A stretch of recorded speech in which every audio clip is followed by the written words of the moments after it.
찬송가 510장 우리 함께 찬송합니다.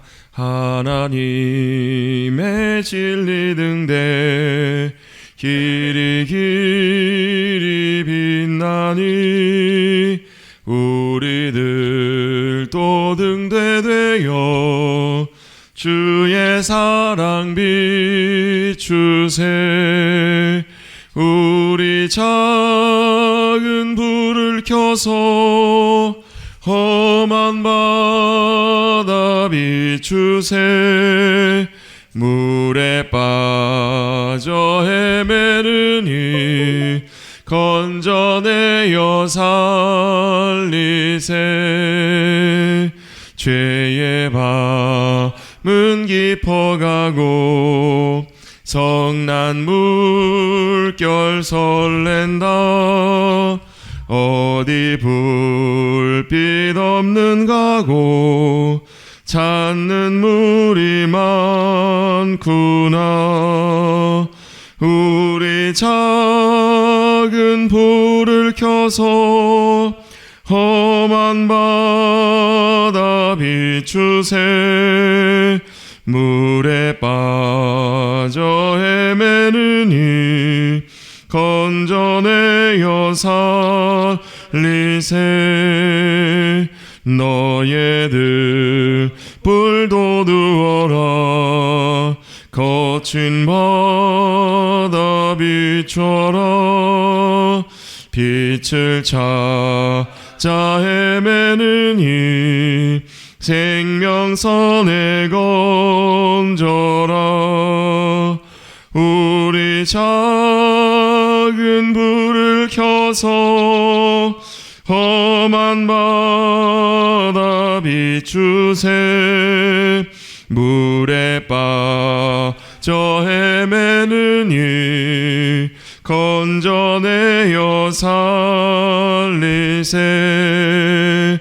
우리 작은 불을 켜서 험한 바다 비추세. 물에 빠져 헤매느니 건져내어 살리세. 아멘. 하나님 감사합니다. 2024년도 새로운 한 해를 저에게 허락하여 주시고 또 한 해를 시작하는 첫 달 1월에 또 겨울 저녁 또 매서운 추위가 시작되는 1월 중순에 저녁 시간 주님의 말씀 사모하여 또 우리의 진정한 빛과 진리요 생명 되시는 그 주님을 사모하여 주님 앞에 나오게 하시니 감사를 드립니다. 이번 한 주간 진행되는 성경 통독 사경회를 통해서 하나님의 말씀을 통해서 우리에게 말씀하시는 하나님의 음성을 듣게 하시고 그 말씀이 들려지게 하시고 무엇보다도 하나님의 말씀 그 음성 듣고 하나님을 더욱더 알며 하나님의 마음을 알아가는 하나님의 생각과 하나님의 계획과 하나님의 목적과 하나님의 의도를 우리가 잘 깨달아 참으로 혼탁하고 앞이 보이지 않고 어둠이 캄캄하게 이 땅을 덮고 있는 이 시대에 살아가는 우리의 인생 길에 길로 비추시는 빛으로 비추시는 그 주님의 놀라운 비추심을 경험하고 살아가는 주님께 더 가까이 나아가는 이 시대에 주님의 찾으시는 주님의 거룩한 빛을 비추는 주님의 기쁨이 되는 우리 모두가 되게 하여 주시옵소서. 겸손하게 주님 말씀 앞에 엎드리게 하시고 우리의 마음을 열고 사모하는 마음으로 구하게 하여 주셔서 우리의 듣기를 원하는 우리의 소리보다 하나님이 말씀하시는 그 주님의 음성에 우리의 마음과 중심을 더 온전하게 향하고 온전하게 귀 기울이는 귀한 저녁 시간 월요일부터 금요일까지 모든 순간순간 되게 하여 주시옵소서.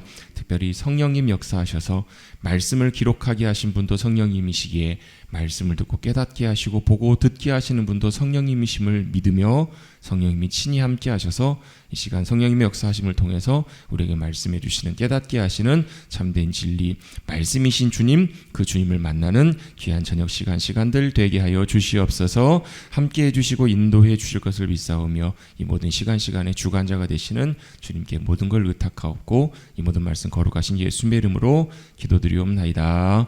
아멘. 할렐루야. 오늘도 성경 통독 사경에 나오신 여러분 한 분 한 분을 주님의 이름으로 환영하고 주님의 이름으로 축복합니다. 작년 여름에 우리가 함께 모여서 잠깐 일주일 동안 말씀 읽었고요. 또 그 작년 겨울에는 이렇게 성경 통독을 못했던 것 같아요. 제가 따져보니까. 그리고 2022년도에 여름에 우리가 또 이사야, 예레미야, 에스겔 말씀을 또 함께 읽고 살펴보았습니다. 우리가 계속해서 2018년도부터 계속해서 성경 통독의 사경회를 진행하고 있는데 이제 오늘 2024년 1월에 비로소 이제 우리가 이 부분들을 다 다루고 읽으면 구약 성경을 다 마무리를 하게 됩니다. 여러분 한번 여쭤볼게요. 성경이 뭔가요? 하나님의 말씀이죠. 근데 여러분 이게 하나님의 말씀인데요. 이게 하나님의 말씀은 단순히 글이 아닙니다. 성경은 물론 글로 쓰여 있고 책으로 쓰여 있지만 실제로는 이 성경이 하나님의 말씀일 수 있는 이유는 뭐냐면 하나님이 여전히 지금도 살아계시고 이 성경을 통해서 성령님의 도우심으로 성령님의 깨닫게 하심으로 우리에게 말씀하고 계시기 때문에 이게 하나님의 말씀이 되는 거예요. 여러분 이 성경 아무리 여러분 뭐 껴안고 잔다고 여러분 이게 우리에게 능력되지 않아요. 여러분 이 성경 여러분 성경 우리가 아무리 많이 읽는다고 여러분 이게 여러분 우리에게 능력 있는 하나님의 말씀으로 우리 가운데 역사하지는 않습니다. 왠 줄 아세요? 왜냐하면 하나님의 말씀은 단순한 성경의 글이 아니라 이 성경 기록된 이 글을 통해서 우리에게 말씀하시는 살아 역사하시는 하나님께서 성령님을 통하여 우리에게 말씀하시는 그 주님의 말씀을 들을 때 그 말씀이 우리에게 생명이 돼요. 능력이 되고요. 우리 아까 찬양했던 것처럼 우리 찬양했잖아요. 하나님의 진리 등대 길이 길이 빛나니 우리들도 뭐가 되었어요? 등대되어서. 등대라는 건 뭐냐면 빛을 비추는 거잖아요. 지금도 보면 바닷가가 보면 등대가 지금도 꽤 많아요. 뭐 지금이야 사실은 뭐 해상 이렇게 배 장치들이 뭐 워낙 항법 장치들이나 레이더나 이런 것들이 워낙 많기 때문에 사실은 등대 역할이 옛날보다는 못하지만 그래도 여러분 등대가 있음으로 인하여 위험을 감지하고 방향을 잡고 피할 때 피하고 가야 될 길을 방향을 잡고 갈 수 있잖아요. 그게 등대 역할이에요. 등대의 역할은 제일 중요한 건 뭐냐면 요즘은 등대가 빛을 비추는 것보다 관광지로도 각광을 받아요. 가보면 멋있어요. 등대가 바닷가에 있으면 얼마나 멋있어요. 그런데 등대 본연적인 목적은 뭐냐면 관광도 아니고 뭣도 아니고 멋진 추억을 남기는 것도 아니고 뭐냐면 빛을 비추는 거거든요. 근데 빛이 무슨 빛이냐면 우리의 빛이 아니라 진리이신 주님의 빛을 비추는 것이 등대예요. 그렇잖아요. 주님은 이 시대에 이 혼탁한 시대 가운데 이 등대를 통해서 주님의 진리의 빛이 비춰지기를 원하시는 거예요. 그 빛이 비춰질 때 주님의 사랑이 비춰지고 주님의 진리가 방향 가운데 온전하게 보여지게 되고 또 구원의 놀라운 역사를 이루게 되거든요. 근데 그 빛을 비추려면 우리가 그 빛을 알아야 돼요. 우리가 그 빛을 경험해야 되고 우리가 그 빛 가운데 거해야 되고 그 빛이 우리 가운데 찬란하게 임해야 그 빛이 우리를 통해서 비춰질 수 있는 거예요. 우리를 때때로 어떨 때는 우리를 통해서 때때는 우리를 통해서 그것들이 드러나기도 하고 나타나거든요. 여러분 우리 지난 송구영신 예배 때 나눴던 말씀 이사야 60장 말씀이잖아요. 일어나라 빛을 발하라. 빛이 임하였기 때문에 빛을 발하라는 거예요. 빛은 발하고 싶다고 발할 수 있지가 않아요. 왜요? 그 빛이 우리가 아무리 비추고 싶어도 하나님의 진리의 빛이 우리 가운데 비춰지고 그 빛을 우리가 깨닫고 온전히 누리지 못하면 그 빛을 비출 수가 없거든요. 근데 이사야 60장에서 말씀하신 그때는 언제냐면 그 빛이 임하였다라는 거예요. 이미 임하였기 때문에 그 빛을 비추어라. 그러면 세계 열방이 그 빛을 향해서 나오게 될 거다라는 말씀 약속이 이사야 60장의 약속이거든요.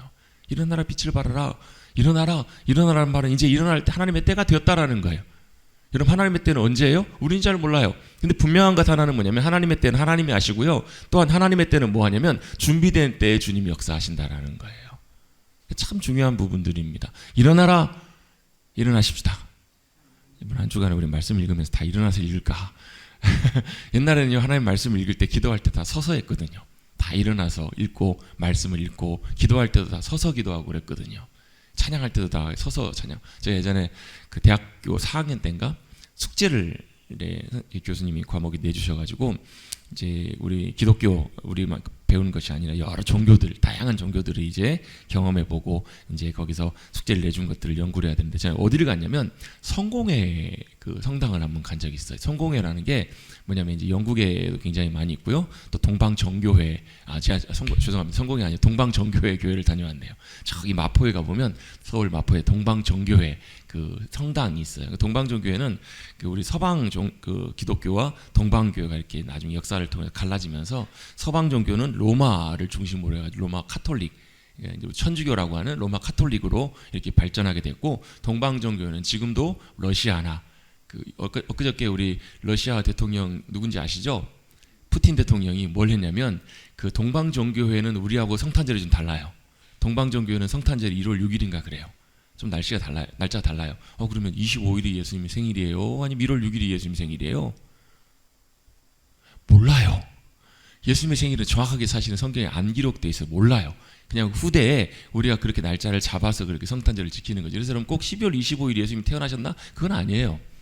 원래 성경적 의미로 보면 원래 내용들로 추측해 보면 오히려 12월 25일보다는 아마 9월, 10월경이 더 맞을 거라고 보통 일반적으로 보는 게 저도 좀 그 견해에 좀 더 가깝다고 봐요. 왜? 12월 달엔 여러분 목자들이 밖에서 못 자요. 목자들이 12월 달 나가서 다 얼어 죽습니다. 그리고 세례 요한하고 예수님의 생일 차이가 얼마 차이가 나나요? 6개월 차이가 나요. 왜? 세례 요한이 잉태된 지 6개월 정도 됐을 때 천사의 방문을 받고 마리아가 수태됐다는 걸 알게 되잖아요. 그래서 이제 세례 요한의 어머니 사가랴가 아니라 엘리샤벳을 만나러 가잖아요. 6개월 텀이 있어요. 그러면 그때 아버지 사가랴가 성전 봉사했던 때가 있는데 그것은 1년의 제사장들이 24반차, 그러니까 1년을 24번으로 나눠요. 그러니까 한 달에 반, 1년에 2번씩 제사장들이 돌아가면서 성전을 봉사하거든요. 거기에 이제 성전을 봉사하는데 다 누구나 제사장들은 그 성전 가장 중요한 곳에서 성전을 봉사하기로 하는 그런 마음들이 있잖아요. 그래서 어떻게 하냐면 제비를 뽑아요. 근데 그때 누가 뽑혔냐면 세례 요한의 아버지 사가랴가 뽑힌 거예요.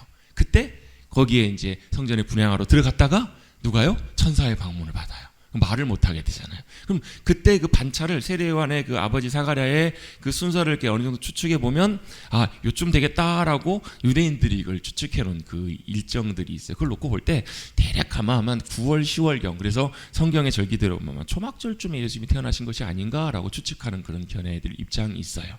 어쨌든 간에 12월 25일이든 1월 6일이든 그게 중요한 게 아니고 다시 돌아와서 그 러시아 정교회는 그 동방 정교회는 1월 6일을 이제 성탄절로 지내고 이제 주연절이 조금 다른데 그때 맞이해서 그 뭐 하냐면 얼음물에 들어가는 그런 풍습이 있다는 거예요.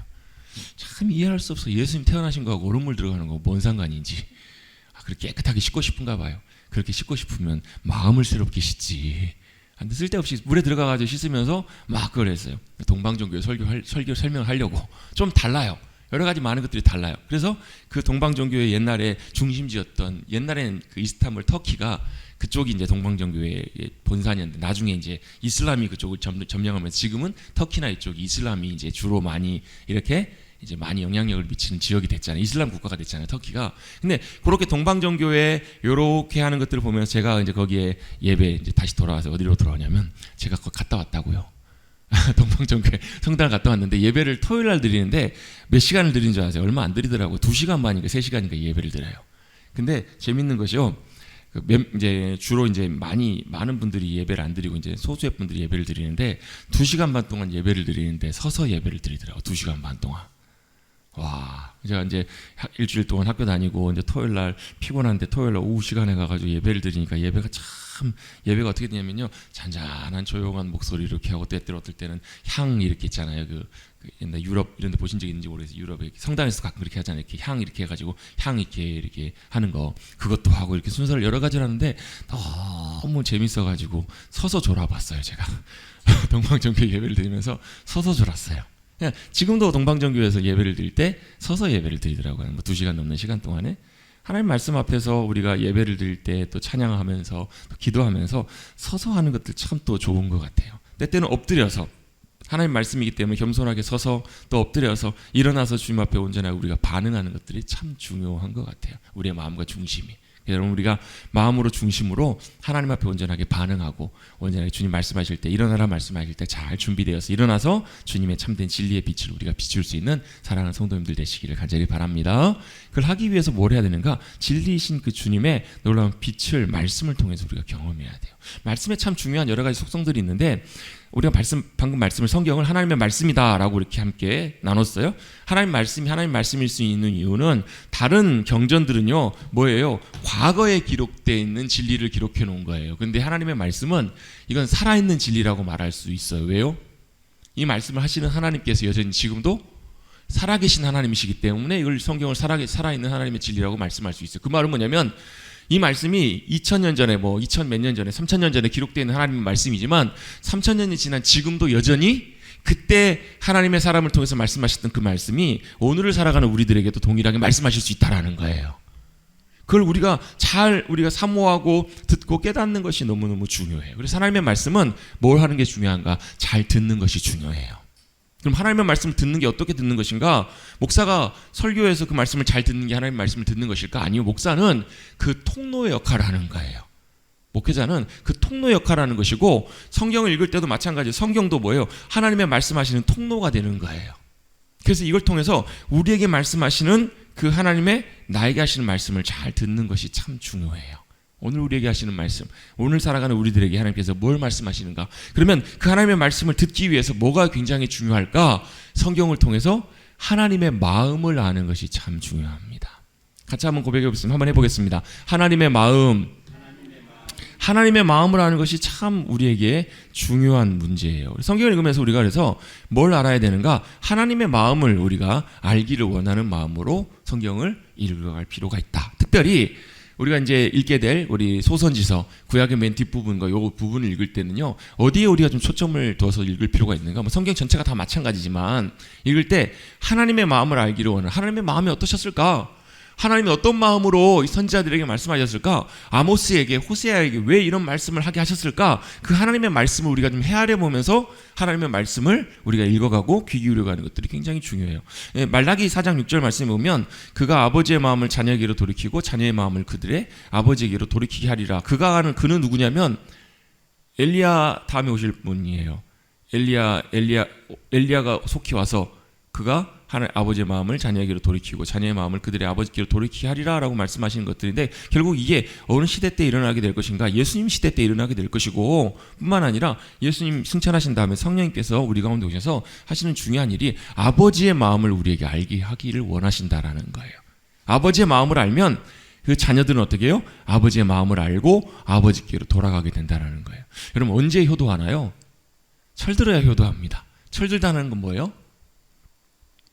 언제가 철이 드는 건가요? 네, 그 입장을 알게 되는 게 철이 드는 거예요. 철이 든다는 것은 내 입장만 알고 나만 생각하고 있다가 뭘 알게 되냐면, 엄마의 마음이 이런 마음이었구나, 부모님의 마음이 이런 마음이었구나, 상대방 저 사람이 저런 마음이었구나. 대판 싸웠어요. 크게 싸우고 이제 너 다시는 너 안 본다. 내 평생 절대 넌 이제 절교다. 이렇게 했는데 나중에 철이 들고 나니까 그때 그 사람이 왜 그렇게 했는지 그럴 수도 있었겠다라는 그런 생각과 마음이 들기 시작한 게 뭐라는 거예요? 그게 철드는 거잖아요. 하나님께서 우리에게 그 말씀을 왜 하셨을까? 하나님의 마음이 어떤 마음인지를 우리가 알게 되면 그게 뭐 하는 거예요? 그게 영적으로 철드는 게 아닌가 싶어요. 그 마음을 알게 될 때 그 마음을 통해서 하나님을 더 알게 되고, 하나님을 알게 될 때 우리가 더 어때요? 우리에게 말씀하시는 하나님의 말씀을 통해서 더 지금 우리에게 말씀하시는 하나님의 말씀들을 더 선명하게 알 수 있다라는 거예요. 자, 우리가 이제 큐티라는 걸 하잖아요. 제가 계속해서 해야지 하는데 못하고 있는 게 있는데, 말씀 묵상에 대해서, 말씀 묵상을 어떻게 하면 좋을지에 대해서 묵상반을 좀 개설을 해서 말씀 묵상에 대해서 좀 함께 공부하는 시간을 좀 가지려고 해요. 말씀 묵상반이 이제 조금씩 이제 이렇게 말씀 묵상하는 거구나, 우리가 조금씩 이제 좀 배워가기 시작하면 뭐 특별한 거 아니어도 상관은 없거든요. 말씀 묵상이라는 것이 뭐 읽고 하나님께 주시는 감동과 마음들을 함께 내가 깨닫고 적용하고 하면 되는데, 그걸 통해서 말씀을 묵상하고 나에게 하시는 말씀을 알고 내 삶을 조금씩 적용해 가보고 그런 것들을 하게 되면, 그 다음에 이제 함께 그 말씀들을 내가 묵상한 것들을 함께 나눔 그런 관계들, 나눔의 그런 관계들, 그런 사랑방 공동체처럼 그런 것들을 좀 나중에 좀 시도해 볼까, 그렇게 생각을 계속 기도하며 준비를 하고 있어요. 어쨌든 간에 묵상하는 것들이 굉장히 중요한데요, 묵상에 조금 조심해야 될 것 중에 하나가 뭐냐면, 묵상은 나에게 하신 하나님의 말씀을 듣고 내 삶에 하나님 하시는 말씀을 적용하는 건데요, 이게 조금 하나 이제 주의해야 될 주의점 중에 하나가 뭐냐면, 나에게 하시는 하나님의 말씀을 듣다 보니까 자칫 조금 잘못하면 내 입장에서 하나님의 말씀을 들어요. 내가 듣고 싶은 말씀, 내 입장에서 하나님의 말씀을 듣다 보니까 하나님의 말씀 어떨 땐 조금 오해할 때도 있고요, 조금 이럴 때 있어요. 제가 자주 이렇게 들은 예 있잖아요. 할머니가 길 가다가 자기 부르는 소리를 듣고 뒤를 돌아봤더니 자기 부르는 소리가 아니더라고. 같이가 처녀, 이렇게 아시죠? 같이가 처녀 가고 있는데 처녀 자기 보면서 처녀 같이가 부르니까 돌아와 자기를 왜 부르나 봤더니 갈치가 천원, 이게 같이가 처녀로 들리더라고. 선풍기 좀 약으로 틀어줘 했는데 야쿠르트를 자꾸 달라고. 뭔 말인지 잘 이해가 안 되시는 분 계신가 봐요. 밤에 자고 있는데 자꾸 친구 옆에서 자꾸 야쿠르트를 달라고 그래, 밤에서. 그래서 이 미쳤네, 잠자는데 왜 갑자기 야쿠르트를 달라고 그래. 얘 갖고 막 성질냈더니 야그로 틀어줘를 부산 친구가 얘기를 했더니 야쿠르트 틀어줘 이걸 들리더라는 거예요. 여러분, 하나님이 이렇게 말씀하시는데 내가 하나님의 말씀을 제대로 잘 이해하지 못하고 오해할 수가 있어요. 뭐 때문에 그럴까요? 내 입장에서 볼 때 그런다라는. 그래서 하나님 말씀을 읽을 때 우리에게 중요한 것 중 하나가 뭐냐면 하나님의 마음을 알고 하나님의 관점에서 성경을 읽어갈 필요가 있다라는 거예요. 성경 읽을 때 그걸 알기 위해서는 여러 가지 많은 것들이 필요한데, 그걸 알기 위해서는 성경이 어떤 목적으로 쓰여졌고 어떤 상황에서 쓰여졌고, 특별히 우리가 읽어가야 될 우리 뒤에 선지서 이 부분들은 그 부분들을 굉장히 아는 것들이 많이 중요하고 도움이 돼요. 왜? 그걸 모르면 도대체 이 말씀을 하나님이 왜 하시나, 그렇잖아요. 밑도 끝도 없이 여러분 그 말을 들으면 상황을 모르면 도대체 저 말이 뭔 말인가 이럴 때 있으시죠? 이럴 때 있으세요? 없으세요? 있으면 있다, 없으면 없다 좀 말씀을 해주세요. 그래야 저도 물 한 잔을 좀 마시죠. 상황을 알고 들으면 그걸 잘 이렇게 되는데 이걸 모르고 들으면 모르잖아요. 저희 아이가 어렸을 때 차를 타고 가는데, 지금은 이제 그게 다 이제 정리가 다 됐는데, 옛날에 롯데마트 옆에 그 사거리에 지금 없어졌지만 백세곰탕 옆에 사거리 건물 하나 있었거든요. 송천초등학교 사거리 그 맞은편에. 거기에 뭐라고 현수막에 써 있었냐면 유치권 행사 중이라고 그렇게 써 있었어요.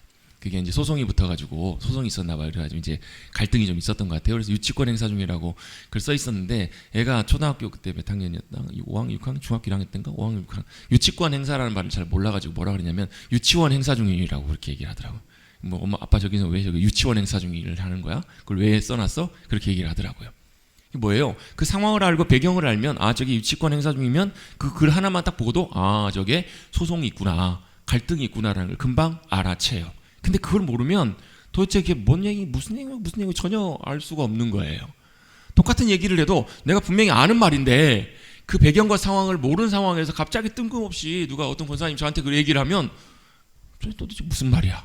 왜 나에게 저런 말을 하시지? 이런 생각이 들 때가 있겠죠. 상황과 배경을 분명히 알고 또 그 사람이 그 말을 하는, 예를 들면 그 사람에 대해서 잘 몰라요. 그 사람에 대해서 잘 모를 때는 그분이 저에게 어떤 얘기를 하면 그분의 의도와 얘기들을 우리가 정확히 잘 알 수 없지만 그분에 대해서 잘 알면 무슨 얘기만 하려고 그러면 네, 금방 캐치하고 이해할 수 있고 알 수 있다라는 거예요. 특별히 우리가 선지서들을 읽어갈 때는 그런 배경과 상황과 하나님의 마음과 하나님의 의도를 우리가 잘 알고, 하나님이 뭘 말씀하기를 원하시고 왜 저 말씀하시는지를 우리가 잘 알고 깨닫고 볼 필요가 있다라는 거예요. 그래서 하나님을 다시 한번 정리합니다. 성경은 뭐라고? 하나님의 말씀입니다. 성경이 하나님의 말씀인 것이 우리에게 중요한 이유는 하나님이 살아계신 분이시고 여전히 성경과 성령님의 역사하심을 통해서 우리에게도 말씀하신다. 우리 한번 같이 한번 해보시겠습니다. 이게 저만 혼자 떠들면 이게 집중이 잘 안 돼요. 같이 한번 해요. 성경은 하나님의 말씀입니다. 하나님은 살아계십니다. 그래서 우리에게 말씀하십니다. 아멘. 뭘 통해서요? 성경을 통해서, 성령님의 역사하심을 통해서. 성경만 갖고는 안 되고요. 왜 성경만 갖고는 안 되냐면 이 성경이 어떻게 쓰여졌는지를 우리가 잘 알잖아요. 성경은 하나님의 감동으로 됐다고. 하나님의 감동으로 됐다는 말이 무슨 말이냐면 마음을 움직이셨다라는 거예요. 생각을 주장하셨다라는 거예요. 억지로가 아니라 그냥 기계적으로 또또또또 이게 아니라 마음속에 이런 거예요. 하나님께서 이런 말씀을 전하기를 원하시는 그 마음을 주시는 거예요. 마음에 그런 마음을 주셔가지고 그 말씀을 선지자를 통해서, 때때로는 모세를 통해서 그 말씀을 하게 하신 거예요. 그걸 기록한 것이 성경이잖아요. 하나님의 감동으로 이걸 쓰게 하셨는데 그 감동하게 하시는 분이 누구시냐면 성령님이시라는 거예요. 성령님이 감동하게 하셨기 때문에 그거를 쓰게 하시고 말씀하게 하셔서 그걸 우리가 읽을 때도 어떻게 읽어야 되냐면 성령님의 감동으로 읽어야 된다고. 성령님이 깨닫게. 그래서 성령님을 우리에게 뭐라고도 표현하냐면 진리의 영이라고 말씀하시잖아요. 또 뭐라고 하시냐면 성령님을 지혜와 계시형으로 우리에게 주셨다. 그 지혜와 계시라는 말은 뭐냐면 우리에게 깨닫게 하시고 알게 하시는 분이 성령님이세요. 그래서 성경은요 절대적으로 성령님의 도우심과 깨닫게 하심이 우리 가운데 꼭 필요하다라는 것. 그게 여러분 너무너무 중요해요. 그래서 여러분 성경 읽으실 때마다 그렇게 기도하시고 성경 읽으셔도 좋아요. 진리의 성령님, 우리 가운데 지혜와 계시형으로 함께하여 주셔서 하나님 말씀을 읽을 때 깨달아지게 하시고 이 말씀을 통해서 하나님의 마음을 알게 하시고, 그래서 이걸 통해서 나에게 말씀하시는, 우리에게 말씀하시는, 이 시대에 우리에게 보게 하시고 깨닫게 하기를 원하시는 하나님의 말씀을 듣게 하옵소서. 그리고 그 말씀이 들려지면 살아요. 그 말씀이 들려지면요 그 말씀 가운데 답이 있다니까요. 여러분 요즘 보면 전문가들이 있어요. 전문가들 뭐 각 분야의 전문가들이 있습니다. 뭐 이런 분야의 전문가 저런 분야의 전문가들이 있는데요. 그 전문가들한테 가가지고 만나려면 뭘 해야 돼요? 자문료를 줘야 돼요. 돈을 주고 만나요. 뭐 굉장히 비싼 대가 뭐 가서 상담하고 뭐 조언을 구하고 어떻게 할까요 하는데 뭐 어때요? 상담하면 한 번 하면 돈 제법 많이 들어갑니다. 굉장히 유명한 사람들인데 왜 그렇게까지 하면서 돈을 내고까지 그 사람을 만나요? 그 사람을 만났을 때 인사이트를 얻어요. 그 상황에서 아 그렇구나 내가 그걸 놓쳤구나 그걸 알게 되고 그걸 해야 되겠구나 그렇게 해야 되겠구나 라는 뭘 발견하는 거예요. 자기 나름대로 답을 발견하는 거예요. 그 상황에서. 아이를 키우는데 부모가 너무너무 어려움을 겪어요. 그럼 뭐 어떻게 해요? 전문가에 가서 조언을 구해요. 그럼 뭐 전문가가 뭐 돈을 안 받고 해줄 수도 있겠지만 거의 대부분의 경우는 많은 경우에 그렇게 상담하고 조언을 해줄 때는 상담료를 받아요. 왜? 그걸 충분히 받을 만한 그런 자기 만약에 여러분 생각해 보세요. 그 돈이 아까워. 그러면 그 돈을 여러분 지불 안 하고 여러분 만약 그 답을 찾으려고 해보세요. 쉽겠어요? 쉽지가 않죠. 그래서 그 도움을 받고 하기 때문에 거기에 대한 대가를 이렇게 지불을 하고 도움을 받아요. 여러분 무슨 얘기를 하려고 하는 거냐면 여러분 하나님께서도 우리에게 말씀하실 때 말씀하시는 데는 다 뭐가 있냐면 이유가 있습니다. 하나님은 절대 그냥 말씀하지 않으세요. 우리에게 말씀하시는 것에는 하나님의 의도와 분명한 하나님의 생각, 목적을 가지시고 우리에게 말씀하세요. 그 말은 무슨 얘기냐면요. 하나님은 적시적소에 가장 적절할 때 우리에게 말씀하시는 하나님이세요. 정말 중요한 상황에서 우리에게 말씀하세요. 어떻게 말씀하시는가? 때때로는요 우리에게 마음에 감동하시고 생각나게 하시고 어떨 때는요 다른 사람의 말을 통해서도 우리의 귀에 듣게 하시는 경우가 있어요.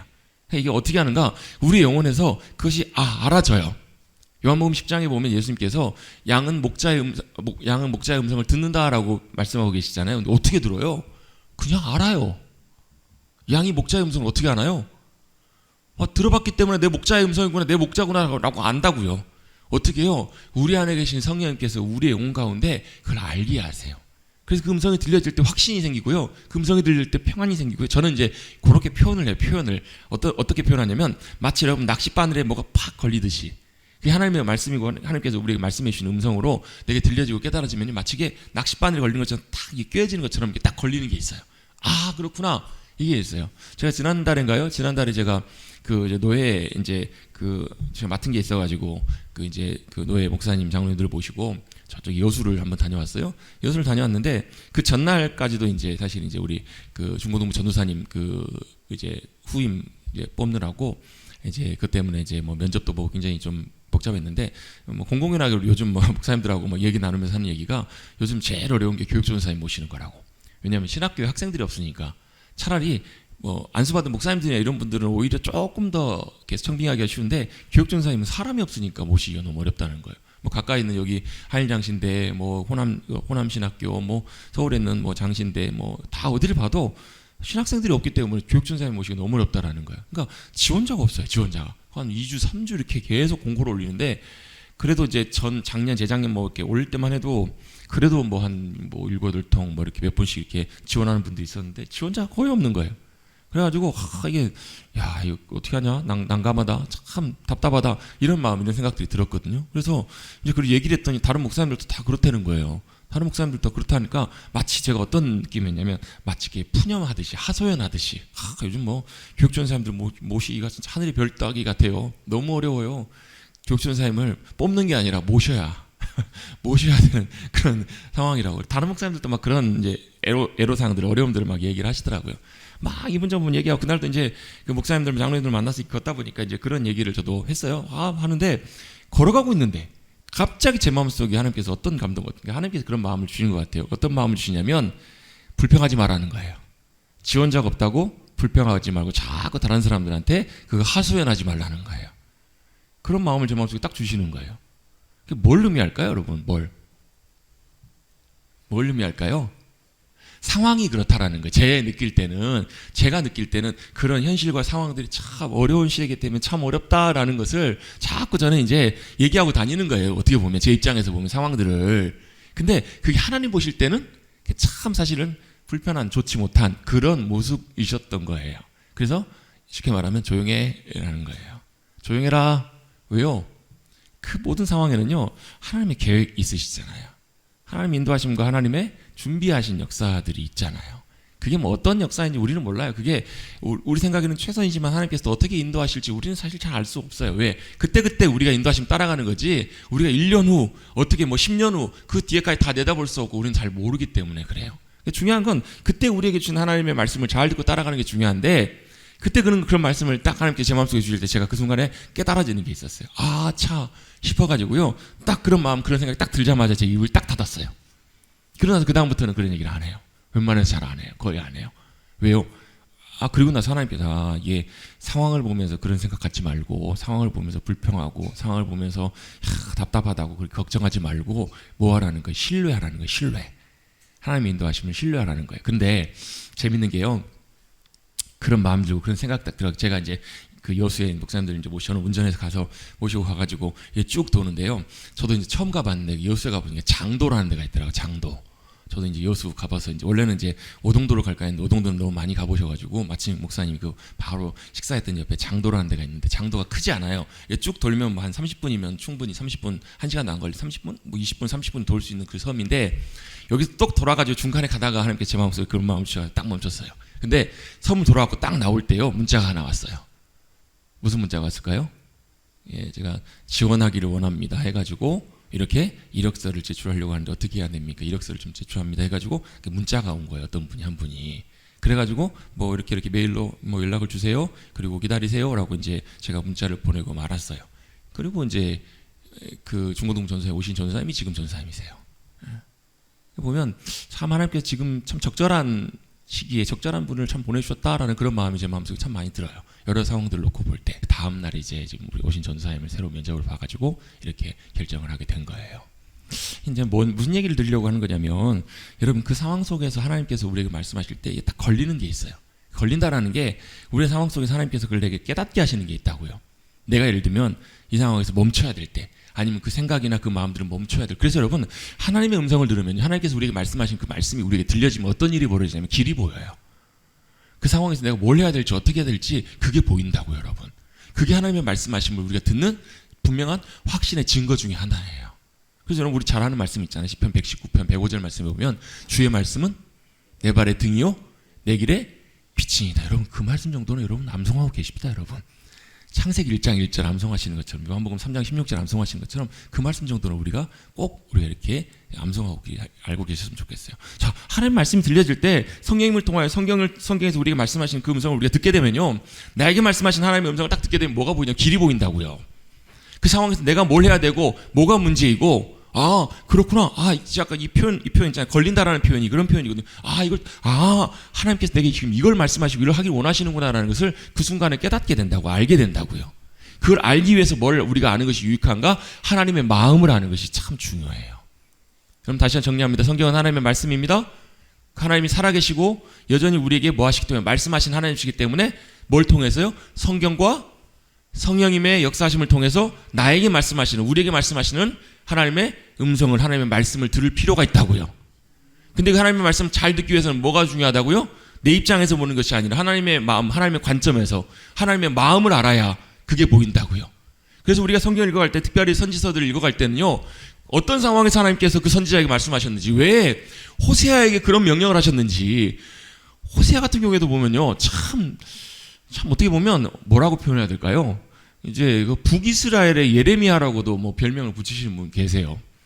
호세아는 삶으로 하나님 앞에서 말씀하신 말씀을 삶으로 보여준 사람이거든요. 저렇게 할 수 있을까라는 생각이 참 들 만큼, 왜 말을 하도 안 들으니까 뭘로요? 실제 삶으로, 모습으로 보여주는 거예요. 예를 들면 저희 집 같은 경우에는 저희 집에 이제 아이들이 넷입니다. 제가 지난주인가 어디 봤더니 어떤 교회 목사님이 축하합니다 하면서 우리 교회 부목사님이 7째를 낳습니다. 그러면서 막 축하해 주시는 내용들이 나와요. 제가 저런 나름 한 넷 낳았으니까 이 정도면 뭐 국가에도 봉헌하고 생육하고 번성하라는 말씀이 어느 정도는 이제 기여했다고, 순종했다고 생각을 하는데, 7 앞에서는 제가 뭐 명함을 못 내밀겠더라고요. 저기 경북 어디 가보시면 거기 13분 자녀가 13명인 그런 목사님 가정도 있어요. 뭐 거기까지는 저는 엄두도 안 내고, 저희 아내가 지금도 맨날 이제 좀 막내한테 미안하지만 넷째가 너무너무 힘들다. 넷째 키우는 게 너무너무 힘들다. 너무 힘들다. 그런 얘기들을 종종 많이 해요. 어쨌든 간에 뭔 얘기하다가 다시 돌아와서, 하나님께서 호세아에게 왜 그렇게 말씀하셨는지 그 상황과 그것들을 좀 이해하고 나면 하나님께서 이런 심정으로 이런 마음으로 그 시대 사람들에게 이렇게 말씀하셨구나. 또 지금을 살아가는 우리들에게도 이런 심정으로 이렇게 말씀하시구나. 그걸 조금 더 분명하게 우리가 깨닫게 되고 알게 된다라는 거예요. 그래서 여러분 성경을 통해서 하나님의 마음을 여러분 잘 알아가시는 저와 여러분 되시기를 간절히 바랍니다. 그래야 여러분 내 입장에서 하나님의 말씀을 듣고 왜곡하고 또 실수하고 오해하지 않는다라는 거예요. 여러분 우리 보면 말 때문에 여러분 오해 생기는 경우들이 참 많잖아요. 그죠? 말 때문에. 왜 말 때문에 오해가 생겨요? 내 입장에서 들으니까 그래요. 내가 들을 때 내 들리는 걸로 들으니까 그래요. 저희 집에도 그런 아이가 있어요. 참 말을 못 알아들어요. 말을 들으면 영 엉뚱한 소리를 너무너무 많이 해요. 그러면서 항상 그래요. 제가 야 너는 항상 네 입장에서만 듣고 생각하지 말고 항상 말하는 사람 입장과 여러 가지 상황들을 좀 항상 좀 고려 좀 해. 이렇게 얘기를 해요. 여러분 성경 읽을 때는요. 내 입장이 중요한 것이 아니라 말씀하시는 하나님의 입장, 하나님의 마음, 하나님의 생각, 하나님의 관점을 여러분 우리 같이 늘 놓치지 않아야 될 필요가 있다라는 거예요. 그래서 여러분 우리가 하나님의 마음을 잘 알고 특별히 여러분 하나님의 마음을 여러분 어디서 잘 알 수 있는 줄 아세요 여러분? 하나님의 마음요. 신약은 하나님의 마음이 열매 맺고 나타나는 장면으로 나와요. 왜? 하나님의 마음이 누굴 통해서? 예수 그리스도를 통해서요. 그래서 여러분 신약 성경 읽어보면 하나님 아버지라는 표현이 별로 많이 나오지가 않아요. 왜? 그때는 예수님이 오셔서 말씀 전하시고 예수님이 하나님의 아들이신 분이 직접 하나님이 어떤 분이신지를 이 땅에 오셔서 보여주신 분이 예수님이시잖아요. 그래서 하나님 아버지께서 마치 예수님에게 바톤 터치 하시는 것처럼 아들 보내셔서 이제는 더 이상 아무 말씀 안 하시는 것처럼 마치 왜? 예수님 말씀 그분이시니까. 예수님 그분의 오심 자체가 하나님의 말씀이고 약속의 성취이고 하나님께서 예수님을 통해서 놀랍게 역사하신 그 모든 것들이 하나님 말씀하셨던 그 약속의 성취잖아요. 그리고 그때 그 다음에는 예수님이 승천하신 다음에는 누굴 보내세요? 성령님을 보내시잖아요. 그럼 지금 누가요? 성령님께서 하나님을 알게 하시고 하나님 말씀 듣게 하시고 깨닫게 하시고 성령님께서 그 모든 것들을 이뤄가시는 시대잖아요. 어떤 분들은 지금 시대를 성령의 시대라고도 표현을 해요. 언제까지? 주님 오실 때까지. 다시 예수님이 오셔서 하나님 아버지께서 아들 예수 그리스도를 다시 이 땅에 보내실 때는 어떻게 보내세요? 심판주로 보내신다고요. 심판주로 보내셔서 모든 것을 다 판단하시고 심판하시고 정리하셔서 대적들은 다 멸하시고. 여러분 왜 주님이 이렇게 안 오시는 줄 아세요 여러분? 사람들은 그래요. 대적들은 그래요. 세상은 그래요. 에이 무슨 우리 어디지 베드로 후서인가요? 후서에 보면 전서인가 자꾸 좀 성경이 헷갈려요. 베드로 후서인가 전서에 보면 이런 말씀이 나와요. 더디 오신다고 주님이 더디 오신다고 하면서 뭐라고 하냐면 2000년에도 말씀하시는데 지금 2000년이 지난 지금까지도 안 오시는데 오시겠냐는 거예요. 여러분 지금 여러분 그리스도인들도 그래요 여러분. 우리도 여러분 주님 언제 오실지 모르는데 주님 오늘이라도 다시 오실지 여러분 우리가 혹시라도 그런 생각 주님 한번 여쭤볼게요. 여기 지금 한 열 몇 분 계시는데 주님 다시 오실 거라는 거 여러분 물론 믿으시지만 아세요? 네. 보세요. 이렇게 핸드폰이 갑자기 깜짝 울릴지 아무도 모르잖아요 여러분. 갑자기 이렇게 핸드폰 울리는 것처럼 예수님 오시면 여러분 어떻게 하실래요? 오늘 밤에라도 오시면 우리 여러분 아무 생각 아무 준비 없이 그냥 우리 이렇게 인생 살아가잖아요 여러분. 뭘 보고 살아가요? 표대를 향하여 부르심의 상을 향해서 달려가는 인생이 아니고요. 우리는 뭘 보고 살아가냐면 우리 눈에 보이는 거 보고 살아가요. 그렇잖아요. 우리 눈에 보이는 거 뭐예요? 우리 눈에 보이니까 우리 인생 우리 하고자 하는 일들 여러 가지 분주한 일들 내가 성취해야 되는 일 먹고 사는 일 다 중요한 일들이에요 여러분. 근데 그 중요한 일들인데 우리 가정 자녀들 다 중요해요 여러분. 그게 중요하지 않다는 게 아니에요. 근데 우리의 인생에 여러분 진짜 우리가 바라봐야 될 방향이 어디냐는 거예요. 주님 다시 오시면 어떻게 하실래요 여러분? 여러분 오늘 밤이라도 여러분 내가 이제 너 인생 여러분 숟가락 놔라 주님 말씀하시고 너 이제 올라와 부르시면 여러분 어떻게 하실래요? 내일 아무리 중요한 일이 있어도 여러분 1년 후에 여러분 아무리 중요한 일이 있어도 여러분 그냥 주님 부르시면 가야 되는 게 우리의 인생이잖아요.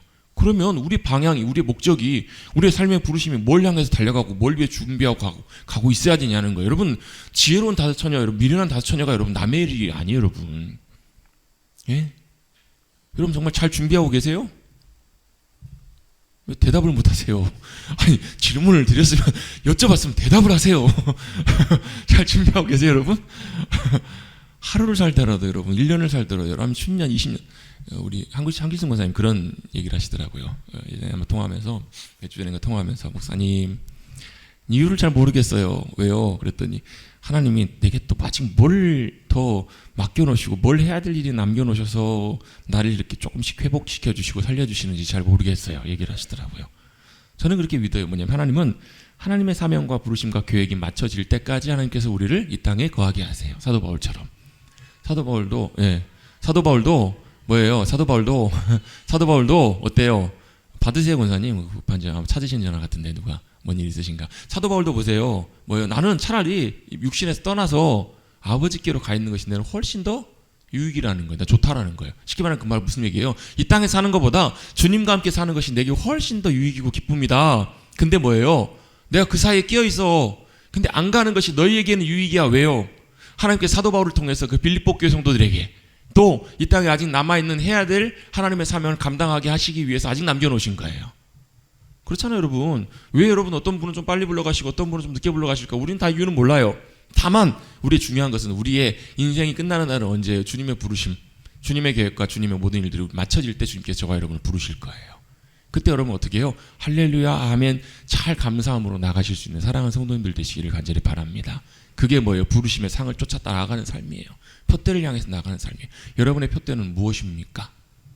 잘 발견하십시다. 같이 한번 고백해 보겠습니다. 우리의 표대는 다시 오실 주님이십니다.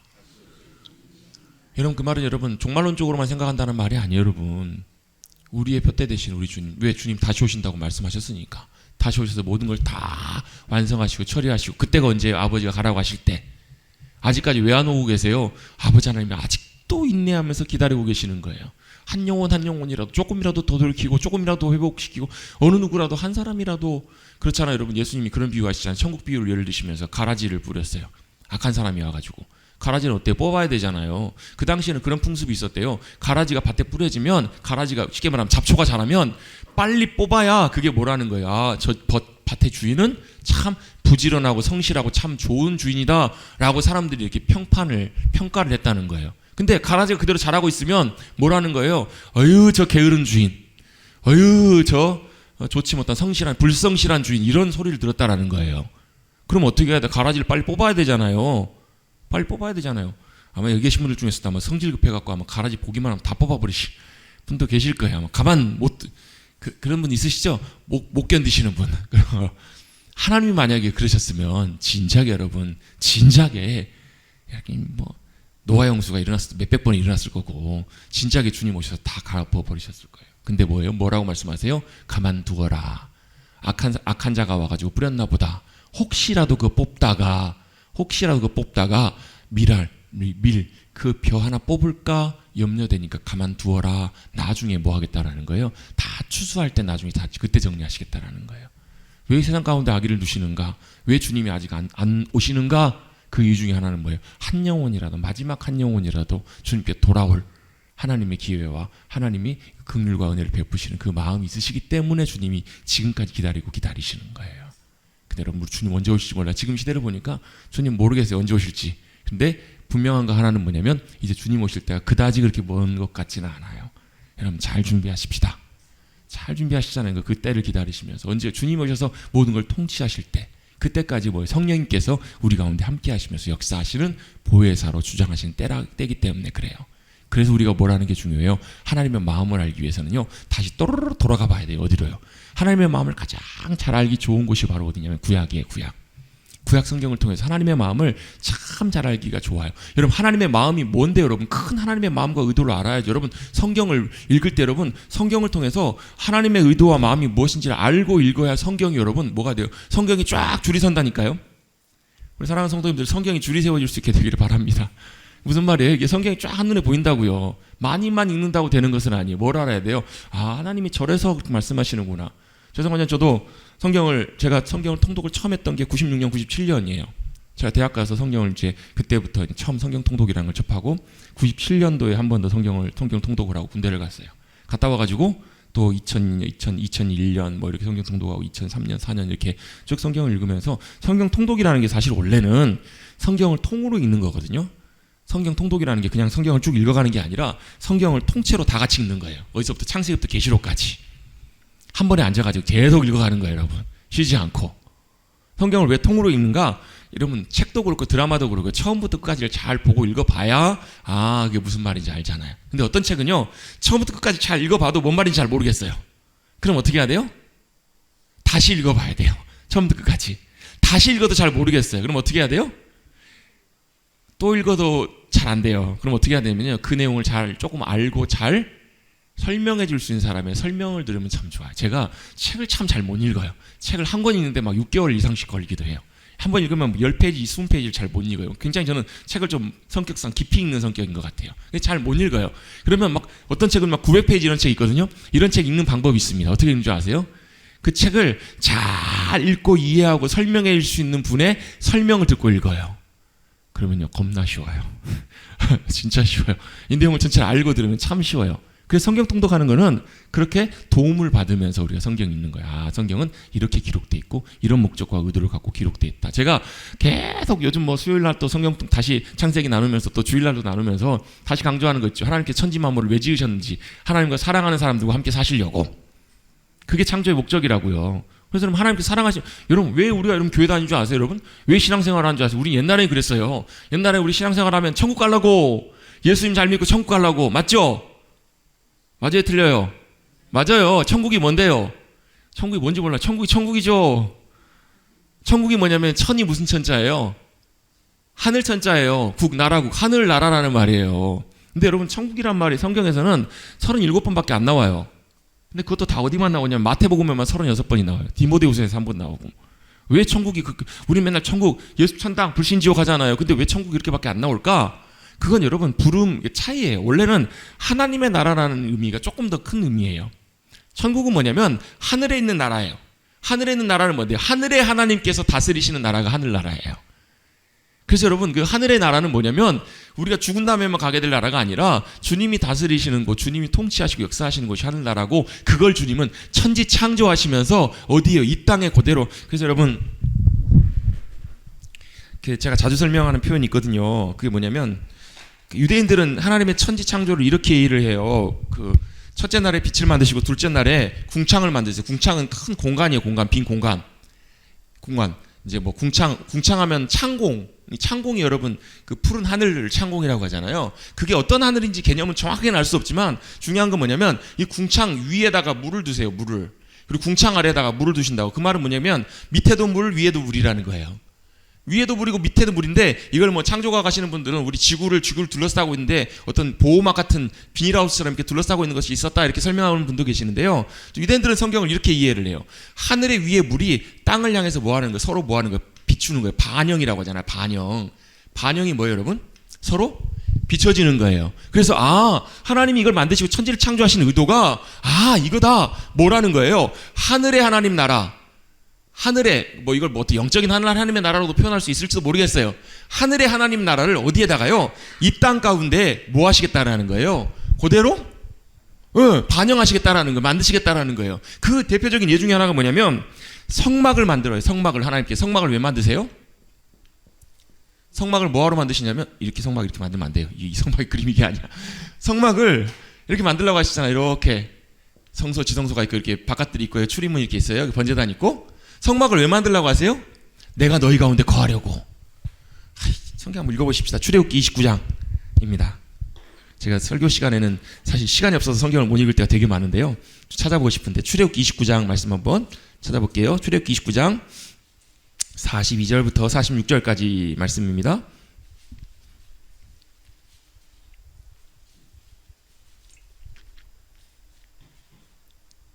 출애굽기 29장 42절부터 46절 한번 읽어볼게요. 시작.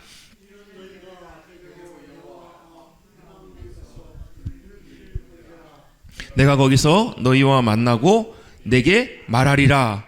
내가 거기서 이스라엘 자손을 만나리니 내 영광으로 말미암아 회막이 거룩하게 될지라. 내가 그 회막과 제단을 거룩하게 하여 내가 제사와 장직분을 행하게 하며 내가 이스라엘 자손 중에 거하여 그들의 하나님이 되리니 그들은 내가 그들의 하나님 여호와로서 그들 중에 거하려고 그들을 애굽 땅에서 인도하여 낸 줄 알리라. 나는 그들의 하나님 여호와니라. 아멘. 여기 여러분 구절들에 굉장히 중요한 말씀들이 많이 있거든요. 뭐가 중요한 것 같으세요? 거하려고. 네. 거하려고라는 말은요, 히브리어로 무슨 말이냐면 샤칸이라는 말이에요. 샤칸. 샤칸이라는 말이 히브리어로 거하다라는 말인데요. 이 단어에서 명사로 파생된 단어가 미슈칸이라는 단어예요. 미슈칸이라는 단어가 있습니다. 이 미슈칸이라는 단어가 뭐냐면 지성소라는 뜻이에요. 지성소가 뭐예요? 성소 중에서도 가장 지극히 거룩한 곳. 지성소는 아무나 못 들어가죠. 대제사장만 1년에 한 번 들어가잖아요. 여기 성막은 아무나 못 들어가요. 바깥들 이방인들은 아무나 못 들어가요. 번제를 드리고 제사를 지내기를 원하는 이들이 이 성전에 성막 그림을 제가 준비를 안 해놔가지고 명필 그림 잘 그렸죠? 성막에 여기 출입문이 있어요. 이 동쪽을 향해 출입문이 있고요. 여기 이쪽이 동쪽입니다. 이쪽 동쪽이고 서쪽이고 남쪽이 북쪽인데요. 동쪽으로 이 들어갈 수 있는 유일한 문이 이 문이에요. 높아요. 밖에서 잘 안 보여요. 안에가 잘 들여다볼 수도 없고 쉽게 들어올 수 없어요. 이 문을 통해서만 들어와요. 그래서 우리는 이렇게 표현해요. 예수 그리스도를 통해서만 하나님께 가까이 나갈 수 있고, 여기에 들어가자마자 바로 뭐라 하냐면 짐승을 잡고 있어요. 여기서 피를 튀기고 여러분 그 짐승 태우는 냄새가 참 좋죠? 어때요? 짐승을 여러분 뭐 익히기 위해서 우리 저기 하시니까 입맛 다시는 분들이 몇 분 계시는 것 같아요. 옛날에 그 계곡에서 이렇게 그 저기 몸보신을 위해서 잡으셨던 그거 아니에요, 여러분. 그게 아니라 태우는 거예요. 태우는 거. 짐승 태울 때 여러분 굉장히 역한 냄새 납니다. 다 태울 때 보면요. 잡을 때 피비린내 나고요. 짐승 태울 때 역한 냄새가 나요. 뭘 보는 거예요? 그 앞에 죽음을 목격하는 거예요. 들어가자마자 앞에서 처절한 피비린내 나는 피쳐지는 죽음을 보고 있다고요. 그걸 뭐라는 거예요? 그게 뭐라는 거예요? 야, 너희 죄 때문에 이렇게 죽어야 되는 존재들이야. 근데 뭐가요? 대신 우리를 대신해서, 그래서 번제자가요, 제사를 지낸 사람이 뭐 하냐면 제사장에게 그 양과 소를 데리고 가요. 염소를 데리고 가요. 그래서 뭐래요? 직접 안수해요. 안수는 뭐예요? 전가하는 거예요. 전가라는 말이 무슨 말이에요? 대신 전하는 거예요. 옮기는 거예요. 옮기는 거. 예수님이 세례 요한에게 세례를 받으시잖아요. 세례는 누가 받는 거냐면 원래 죄인이 죄를 씻기 위해서 받는 게 세례예요. 근데 예수님 죄가 없으신 분인데 세례를 왜 받으셨을까요? 세상 죄를 지고 하는 어린 양이다. 무슨 말이에요? 세상의 모든 죄를 예수님이 대신 받으신 거예요. 세례를 통해서 대신 이렇게 세례를 받으시면서 죄가 사해진 것이 아니라 죄를 다 짊어지고 가신 거예요. 예수님이 뭐 하시려고요? 죄를 다 짊어지시고 그 제사를 지낸 사람이 죄를 안수하고 죄를 전가해서 누가 죽는 거예요? 자기가 죽어야 되는데 양이 죽잖아요. 소가 죽잖아요. 이걸 보는 것처럼 영원한 우리의 어린 양이 되시는 예수 그리스도께서 이 번제단에 죽으시는 것을 상징적으로 보여주는 내용이에요. 그래서 여러분 성막 공부하시는 분들은 성막을 쫙 쪄보면 예수 그리스도가 나온다 이렇게 말씀을 하세요. 실제로 보면 맞아요. 자, 예수님이 이곳에 죽으심의 희생을 통해서 번제단에서 그 죽었던 피와 모든 것들을 깨끗하게 씻고 들어가면 성소가 있어요. 들어가 보면 그 등대가 있고요. 그 진설병대가 있고요. 그 다음에 분향단 있고 등대가 있고 진설병대가 있어요. 여기까지는 제사장들도 들어가요. 근데 어디는 못 들어가냐면 지성소, 미식한 여기는 아무도 못 들어가요. 여기는 뭐가 있는가? 거룩한 언약궤가 있고요. 시은좌, 은혜가 머무는 이곳에 누가요? 하나님의 영광이 실제로 머무셨다라고 사람들이 이렇게 믿고 실제로 그렇게 임하였기 때문에. 그래서 희한하게도 전에 내려온 전승에 의하면 지성소에는 아무 불빛이 없어요. 철저하게 모든 것을 안막해야 돼요. 다 가려요. 가린데 이곳에는 마치 불빛은 없는데 은은한 그런 빛이 임하였다라고 봐요. 그걸 뭐냐? 쉐키나 영광이었다라고 이렇게 표현을 해요. 그래서 우리가 이제 이따가 읽을 아모스에도 나오는데요. 아모스 9장 맨 마지막에 보면 뭐가 나오냐면 이런 표현, 내가 다윗의 장막을 다시 회복시키리라라는 표현이 나와요. 다윗의 장막이라는 말이 아모스에도 나오고요. 사도행전에 나오고 또 한 군데가 요즘 이렇게 기억력이 이렇게 한 군데 더 나오는데 나와요. 다윗 장막이. 다윗 장막을 두 가지로 성경적으로 해석할 수 있는데, 하나는 뭐냐면 다윗 가문, 다윗 왕과 다윗 왕이 누구예요? 다윗 왕이죠. 누구예요? 다윗 왕이 누구예요? 이스라엘 왕이잖아요. 하나님께 세우신 이스라엘이 뭔데요? 하나님 나라, 하나님이 통치하시고 주관하시는 언약 백성들의 공동체가 다 이스라엘이거든요. 하나님이 직접 세우시고 다스리신 나라가 이스라엘인데 이스라엘의 왕이 다윗이에요. 다윗이 누구예요? 예수 그리스도의 조상, 그러니까 혈통적으로 보면 조상이 나온다고요. 예수님 누구신데요? 영원한 다윗의 나라를 영원토록 다스리실 진정한 왕으로 오실 분, 영원한 왕, 유다의 사자. 이게 여러분 거기서 나오는 개념이에요. 그래서 이 다윗 장막을 회복한다는 말이 다윗 가문, 다윗의 왕가를 다시 회복하셔서 뭘 세우시겠다라는 거예요. 다윗을 통한 하나님의 나라를 세우셨던 것처럼 하나님의 나라를 세우신다는 의미가 있고요. 또 한 가지는 다윗의 장막, 실제 다윗의 시대에 다윗의 장막을 쳤어요. 왜 쳤는 줄 아세요?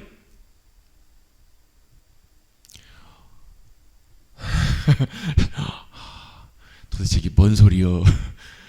다윗의 장막이 어디 나오냐면 역대 상에도 나오고요. 좀 몇 군데 여기 표현들이 나오는데, 그 사울왕 이전에 사무엘 시대, 사무엘 직전 시대, 엘리 대장 시대에 어때요? 싸움 블레셋이 블레셋이 쳐들어와가지고 싸움을 하러 나갔는데 졌어요. 두려워요. 그러니까 어떻게 해요? 야, 우리가 하나님이 우리와 함께 하시지 않으셔서 우리가 진 거다. 그래서 어떻게 하자? 하나님이 함께 하심의 상징인, 임재의 상징인 이 언약궤를 가지고 나오자. 우리 장로님 저기 좀 진동으로 좀 바꾸는 거 좀 도와주십시오. 이따 끝날 때 다시 벨소리 바꿔주시고요. 네.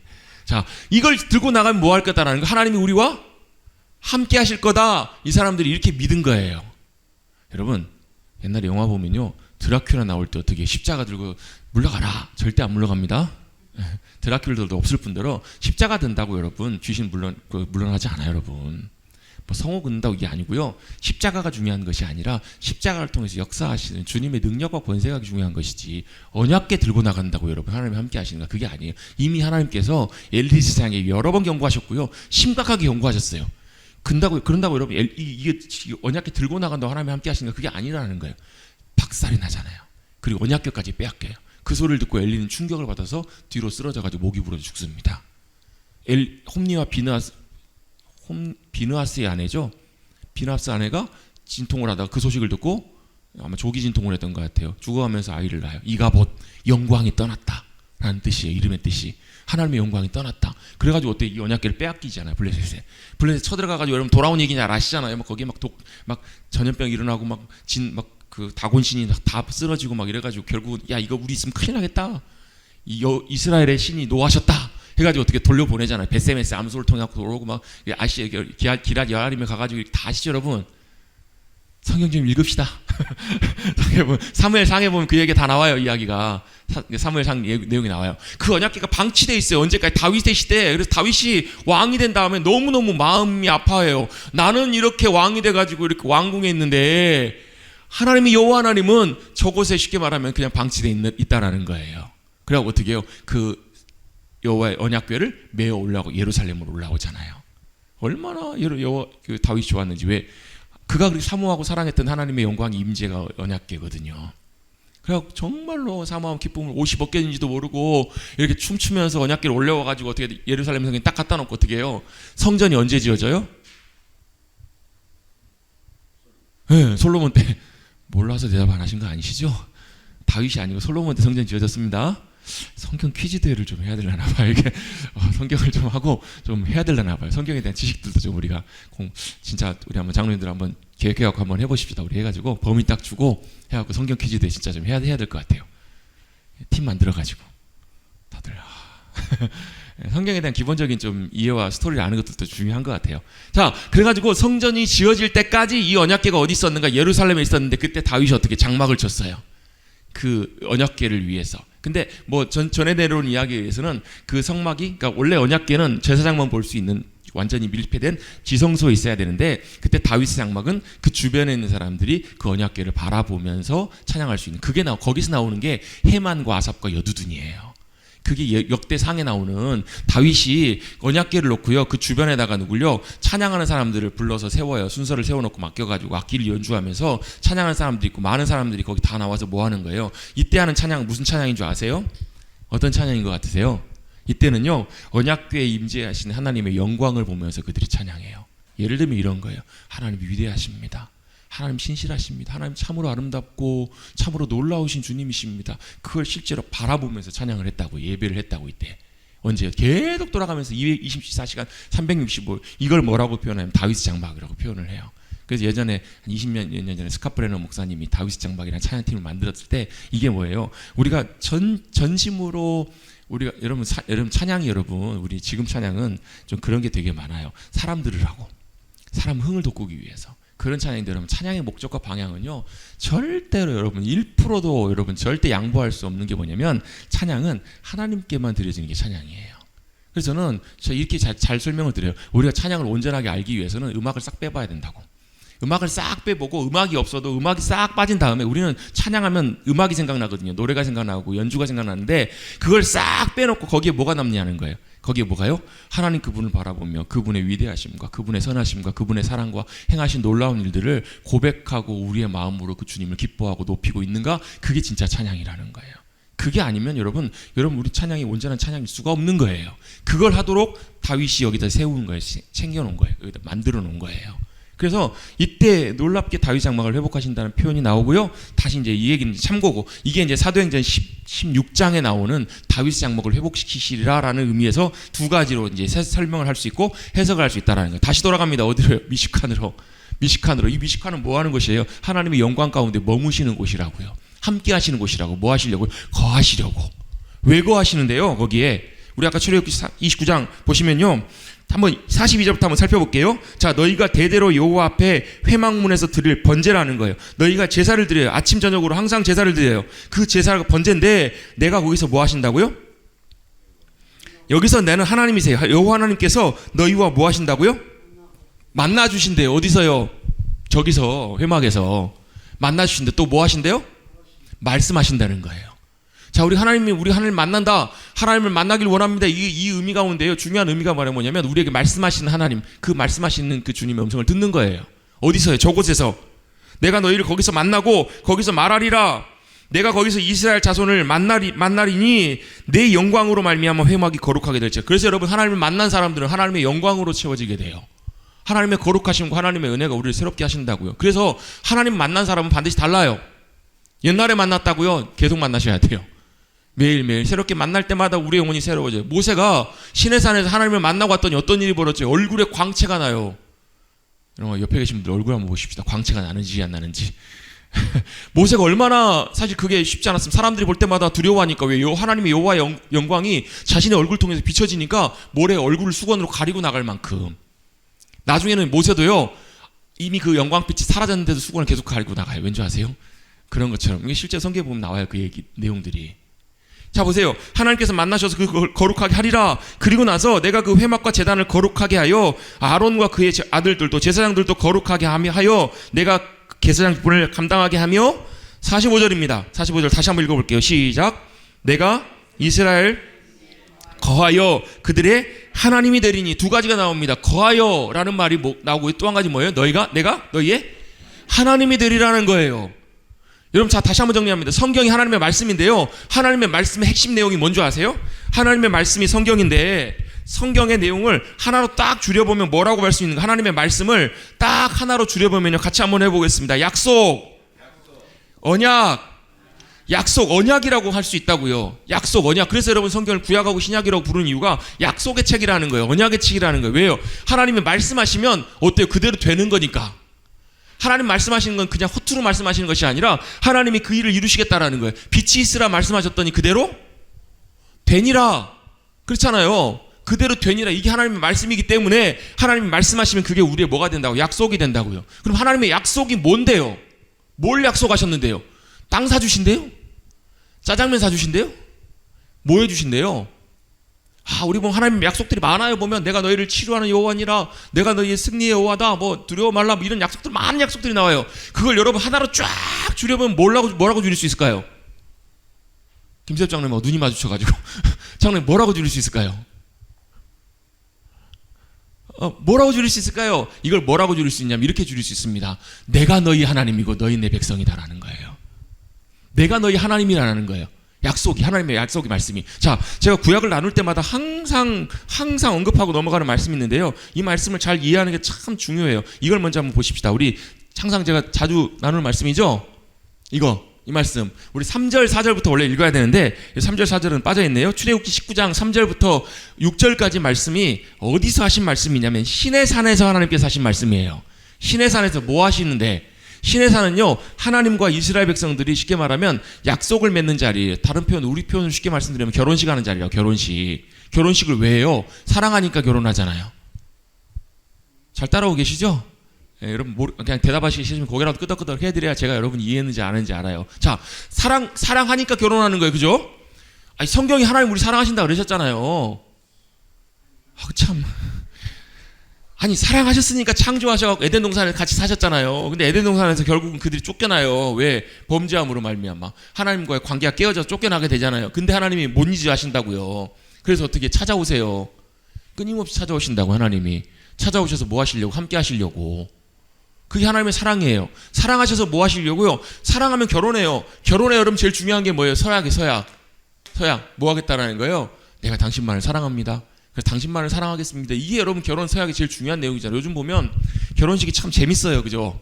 그렇죠, 여러분. 요즘 결혼식의 트렌드는 재밌어야 되나 봐요. 어때요? 막 유쾌하고 막 춤추고 막 이래요. 예, 결혼식 즐거우면 참 좋습니다. 근데 결혼식이 제일 중요한 핵심은 뭐냐면 사랑의 언약이에요. 사랑의 서약을 하는 자리가, 그걸 공포하는 자리가 바로 뭐라는 거예요? 결혼식인 거예요. 이게 너무너무 중요한 부분들이거든요. 왜? 사랑하기 때문에 이제 뭐 한다는 거예요? 함께 사랑하며 살겠습니다. 사랑하며 함께 살겠습니다. 그걸 뭐 한다는 거예요? 신의 산에서 하나님께서 이스라엘 백성들을 불러다 놓고 내가 너희 사랑한다? 내가 너희 선택했다? 그러니까 너희도 뭐 하라? 너희도 나 사랑하면서 함께 살자. 이게 출애굽기 19장 3절부터 6절까지 말씀이라고요. 언약이 뭐라고요? 언약이 약속. 하나님의 약속의 핵심적인 내용을 한마디로 딱 줄여보면 내가 너희 하나님이라는 거예요. 내가 너희 하나님이기 때문에 창세기 1장부터 계시록까지 놓고 보면요, 내가 너희 하나님이기 때문에 내가 너희를 위해서 천지만물을 지었다. 내가 아담을 위해서 천지만물을 다 지었다. 창조했다. 이게 되는 거예요. 이 이야기가 되는 거예요. 내가 너희 하나님이기 때문에 너희가, 여러분 그 선악과 핵심이 뭐라고요? 선악과를 한국말로 딱 줄여보면 내가 하나님 되려고 하는 거라고. 하나님이 하나님이셔야 되는데 누가 하나님 된다는 거예요? 내가 하나님 되겠다라는 거잖아요. 그게 죄라고요. 그게 죄. 내가 하나님이 하나님이셔야 되는데 누가요? 내가 하나님이 된 거 말이 안 되잖아요. 아니, 우리가 어떻게 하나님이에요? 근데 우리 하나님처럼 살잖아요. 내 마음대로. 내가 주인 되어서. 그게 뭐예요? 자기중심적인 삶이에요. 여러분, 죄의 본질은요, 아담적 본성의 핵심은 뭐예요? 자기중심적인 삶이에요. 그 여러분, 이기적이란 말이 아니에요, 여러분. 자기중심적이기 때문에 물론 이기적이지만 그건 여러분 중요한 게 아니에요. 이기적이 중요한 게 아니라 자기중심적인 삶의 핵심은 뭐냐면 내가 하나님 되어 있는 거예요. 내가 보기 좋은 대로 판단하고요. 내가 결정한다고. 제가 왜 여러분 말씀대로 여러분 판단하시고 말씀의 가치관대로 변화되는 게 중요합니다라고 왜 말씀드리냐면요, 우리가 여러분 신앙생활하면서 누구 마음대로 내 마음대로 판단한다니까요. 신앙생활하면서도 내가 결정한다고. 무슨 일 생겼을 때 어떻게 봐요? 계산해봐요. 요렇게도 따져보고 요렇게도 따져보고 요것도 보고 요렇게 하고 계산한다고. 그래서 우리는 뭘 결정하냐면 최선을 결정한다고. 최선을. 여러분, 어제 나눴던 말씀의 중요한 부분이 그거거든요. 우리는 최선을 결정하는 게 아니에요. 뭘 결정하는 거예요? 하나님의 말씀을 듣고 결정하고 하나님의 말씀을 듣고 순종하는 것이 우리가 해야 될 일이에요. 아브라함이 그걸 하잖아요. 아브라함은 뭐예요? 자식이 없어요. 이제 90이 다 돼가는데 자식이 없잖아요. 하나님이 와가지고 두려워하지 마. 내가 너의 방패이고 지극히 큰 상급이야 말씀하시잖아요. 근데 아브라함이 뭐라 그래요? 에이, 하나님, 아이, 괜찮아요. 됐어요. 아이, 그냥 이제 아들 뭐 사라도 이제 이미 경수가 끊어졌고 나도 이제 나이 이제 안 돼요. 하나님 한 명도 안 주셨는데 어떻게 되겠어요? 그냥 차라리 다메섹 엘리에셀이나 제 후사로 삼을래요. 이렇게 얘기하잖아요. 그게 왜요? 그게 아브라함에게 있어서는 최선이었어요. 자기가 볼 때는 그게 최선이었다고요. 근데 하나님 뭐라고 그러세요? 아니라는 거예요. 우리의 최선이 하나님께서 아니라는. 여러분, 우리는 최선을 다해서 최선을 결정하지만 우리가 결정해야 되는 건 뭐냐면 하나님 말씀하신 걸 듣고 거기에 맞춰서 순종하는 거. 그게 바로 아브라함의 믿음이었던 거예요. 가서 하늘에 별을 봐라. 자손 이렇게 될 거라는 거. 네 몸에서 태어날 네 후손을 통해서 내가 그 약속을 이루리라. 큰 민족을 이루리라. 하나님 말씀하세요. 안 믿어지잖아요. 안 믿어지는데 우리는 안 믿어져도 하나님이 하나님이시기 때문에 믿는 거예요. 그래서 뭐 하는 거예요? 순종했더니 그걸 뭐라고요? 하나님께서 그 아브라함이 믿으니 이를 그로 의로 여기셨다고요. 여러분, 우리는 최선을 결정하는 것이 아니라 하나님의 말씀하심, 하나님의 보이심, 하나님이 선언하신 그것을 우리가 받아들이고 인정하는, 그게 뭐라고? 그게 하나님 중심적인 삶이에요. 그렇게 되돌아가는 삶이 믿음의 삶이라고. 이게 잘 안 돼요. 이게 잘 안 되니까 뭐라는 거예요? 그래서 뭐가 된다고? 내 자아가 죽어야 되는 게. 내가 매일 날마다 사도 바울이 날마다 죽노라는 이유가 뭐냐면 끊임없이 우리는 뭐가 그 자리에 내가 앉아 있다고요. 내가 내 주인 되는 삶으로 나가 있다고요. 그게 돌이켜져야 된다고요. 자기 중심적인 삶에서 하나님 중심적인 삶으로 되돌아가는 것이 우리가 다시 에덴으로 돌아가는 회복의 삶이라고요. 이미 신분적으로는 하나님께서 우리를 이미 회복시켜 놓으셨어요. 뭐가 되게 하셨어요? 하나님의 자녀가 되게 하셨다고요. 하나님 거룩한 백성이 되게 하셨다고요. 근데 뭐가요? 우리 신분은 바뀌었는데 아직 우리 현실과 모습은 여전히 저기가 있는 거예요.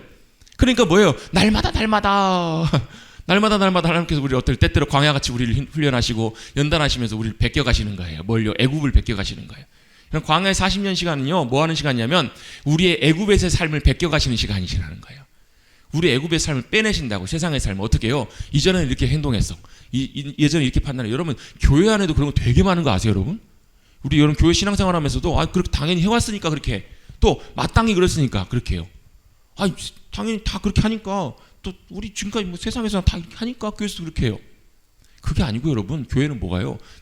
하나님이 우리의 교회 주님이시라면 우리는 뭘 따라가는 거예요? 당연히 해야 될 것, 당연히 맞는 거, 상식적으로 이게 맞는 표현, 그거보다 더 중요한 게 있어요. 그게 뭐예요? 주님이 하나님이 되셔서 주님 말씀하시고 보이시는 그 일대로 따라가는 것이, 잘 맞춰갈 수 있도록 따라가는 것이 우리 교회가 세워져 가야 되는 중요한 과정이라고요. 그래서 쉽지가 않아요. 그래서 여러분 쉽지가 않은 거예요. 하나하나. 그게 여러분 굉장히 사실 쉽지 않고 오랜 시간이 걸리고, 그게 어떻게 해요? 내 안에 들어와서 여러분, 사람이 변해요? 안 변해요?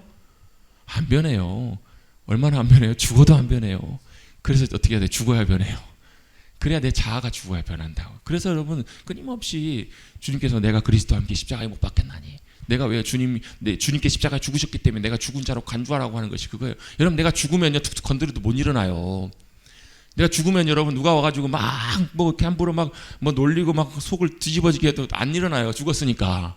근데 어때요? 죽은 줄 알았는데 갑자기 벌떡 강시처럼 일어나요. 죽은 줄 알았는데 여전히 살아남아 있어.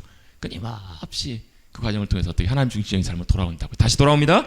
약속의 핵심이 뭐라고? 하나님이 우리 하나님이시라는 거예요. 그분이 창조하셨고, 그분이 우리를 찾아오셨고, 노아의 구원의 방주를 통해서 놀랍게 역사하셨고, 그분이 어떻게 해요? 드디어 이제 누구를 부르시냐면요, 아브라함을 부르세요. 아브라함을. 왜 아브라함을 부르시냐고요? 제가 이게 성경통독 할 때마다 설명을 드리잖아요. 자, 천지만물을 지으셨는데 아담이 실패하니까 그 뒤로도 줄줄줄줄줄 다 어떻게 해요? NG가 나는 거예요. 계속. 그 어떤 목사님은 그걸 그 아담의 DNA라고 표현해요. DNA가 뭐예요? 유전자 세포, 유전자잖아요. 거기 안에 DNA 안에 모든 게 다 들어있어요. 여러분 여러분 그 세균, 우리 뭐 예를 들면 뭐 그 요즘 뭐 노로바이러스 같은 거 유행이잖아요. 뭐 세균, 장염을 일으키는 그냥 세균 하나, 아무튼 뭐 그런 조그만 세균 하나가 있어요. 세균이 얼마만 하냐면 엄청나게 커요. 세균이 얼마만큼 크냐면, 야구장에 가보면 투수 던지는 공 던지는 이게 판 있죠. 이게 동그란 판 여기 있잖아요. 요만해요. 세균이 얼마나 큰지. 세균이 여러분 요만하면 사람 몸의 세포는 얼마나냐면 야구장만 해요. 뭔 말인지 이해가 잘 안 되시는 것 같아요. 사람 세포가 여러분 몸에 한 몇억 개가 있잖아요. 세포가 얼마나 눈에도 안 보여요. 근데 세포가 야구장만한 크기라면 세균은 얼마나냐면 거기에 있는 투수 던지는 고만해요. 바이러스는 얼마나인 줄 아세요? 야구공만 해요. 실감 좀 나세요? 야구공이 커요? 야구장이 커요? 야구장 안에다가 야구공 넣으려면 얼마나 많이 넣어야 돼요? 그만큼 세균이 바이러스가 작아요. 근데 그 바이러스 하나 몸에 들어오면 막 코로나 바이러스 들어오면 막 사람 많이 뒤집어 놓잖아요. 그만큼 참 신비해요.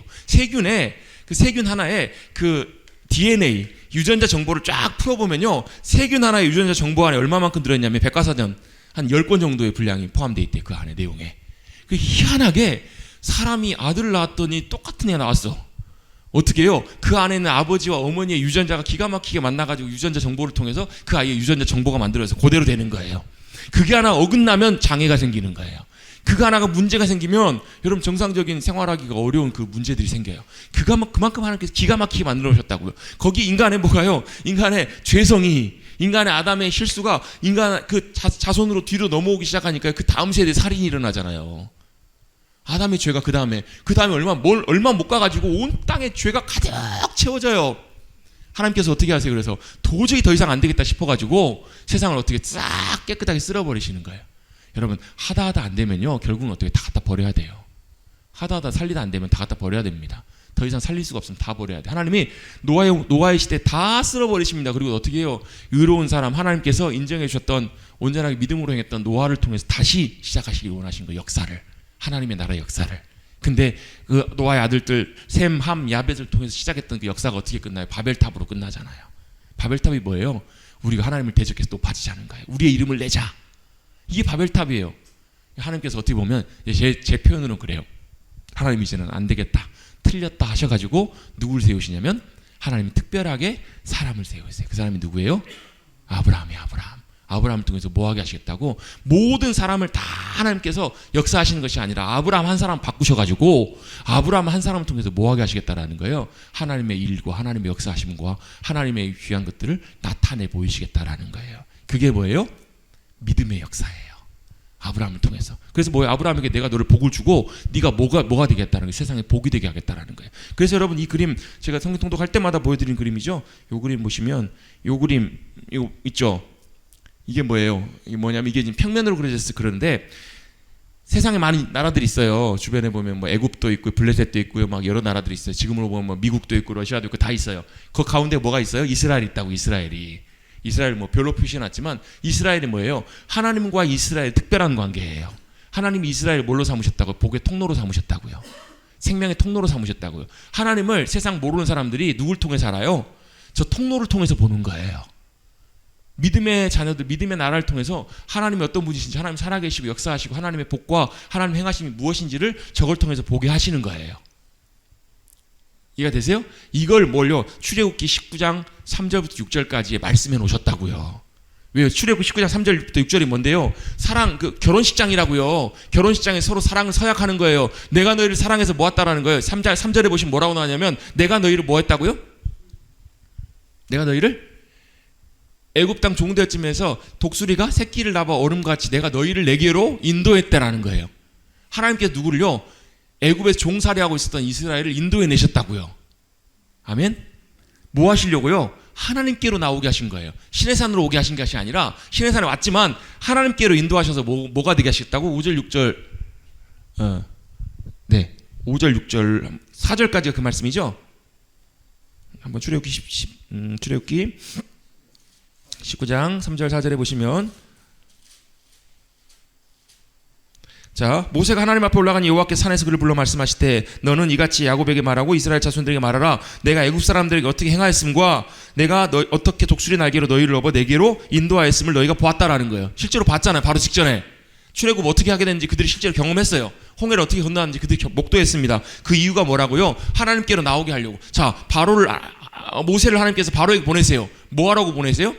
이스라엘 백성들을 내보내라고. 누구에게로 나오게 하려고? 하나님께로 나오게 하시려고. 뭐 하게 하시려고요? 모세의 표현으로 보면요, 하나님께 제사 드리려고. 그 말은 뭐예요? 하나님께 예배 드리고 뭐라, 하나님께 속한 하나님의 백성이 되게 하시려고 하나님께서 모세를 불러서 이스라엘 백성들을 건져내셨다라는 거예요. 모세가 건져냈나요? 하나님이 건져내시죠. 어떻게 해요? 완전히 애굽을 초토화시켜 버리세요. 10가지 재앙을 내리시면서 완전히 애굽을 완전히 무너뜨려 버리세요. 그 역사에 의하면, 역사 기록에 의하면 그때 그 모세 당시에 있었던 왕, 그 애굽 왕, 저 이름 정확히 생각이 안 나는데요. 그때 마지막에 10가지 재앙으로 애굽이 초토화되고 나서 그 다음에 화가 나가지고, 장자가 다 죽었으니까 화가 나가지고 병거들과 군사들을 다 데리고 홍해 따라오다 홍해에서 다 몰살돼 버리잖아요. 그리고 급속도로 애굽의 국력이 떨어져 버린 거예요. 그 시대에. 그런 역사적인 시기가 나와요. 지금도 보면 이집트의 그 나일강 상류에 가 보면, 갑자기 딱 이렇게 왜 생각이 잘 안 나 이렇게. 이집트에 유명한 유적지가 있어요. 지역 있는데 아무튼 거기 있어요. 거기 가 보면 그 왕의 있어요. 막 유물들이 엄청난, 보면 막 기가 막혀요. 말도 안 되게 기가 막혀요. 근데 그렇게 엄청났던, 여러분 그 스핑크스와 피라미드 있으시잖아요. 피라미드가 얼마나 크냐면 축구장 8개 크기인가 그래요. 넓이가. 돌 하나하나 이렇게 쌓아가지고 올렸는데요. 축구장 8개 크기에 돌을 다 쌓고 올라가가지고 어마어마한 높이로 쌓아놨어요. 몇층 높이더라? 어마어마한 높이인데 그 돌 하나가 몇 톤이냐면 한 5톤에서 7톤 정도 된대요. 그걸 사람들이 하나하나 다 날라가지고 그걸 쌓아 올린 거예요. 그렇죠. 그 시대가 그런 시대였다고요. 근데 하나님께서 그런 이집트를 완전히 초토화시켜 버리세요. 박살내 버리세요. 그리고 누구요? 이스라엘을 그들 가운데 꺼내세요. 그리고 다시는 못 쫓아오도록 완전히 홍해에서 그들을 수장시켜 버리시더라는 거예요. 그렇게 하나님께서 행하신 이유가 너희를 내게로 인도하셨다는. 그러면서 5절입니다. 5절 한번 같이 한번 읽어볼게요. 시작. 세계가 다 내게 속하였나니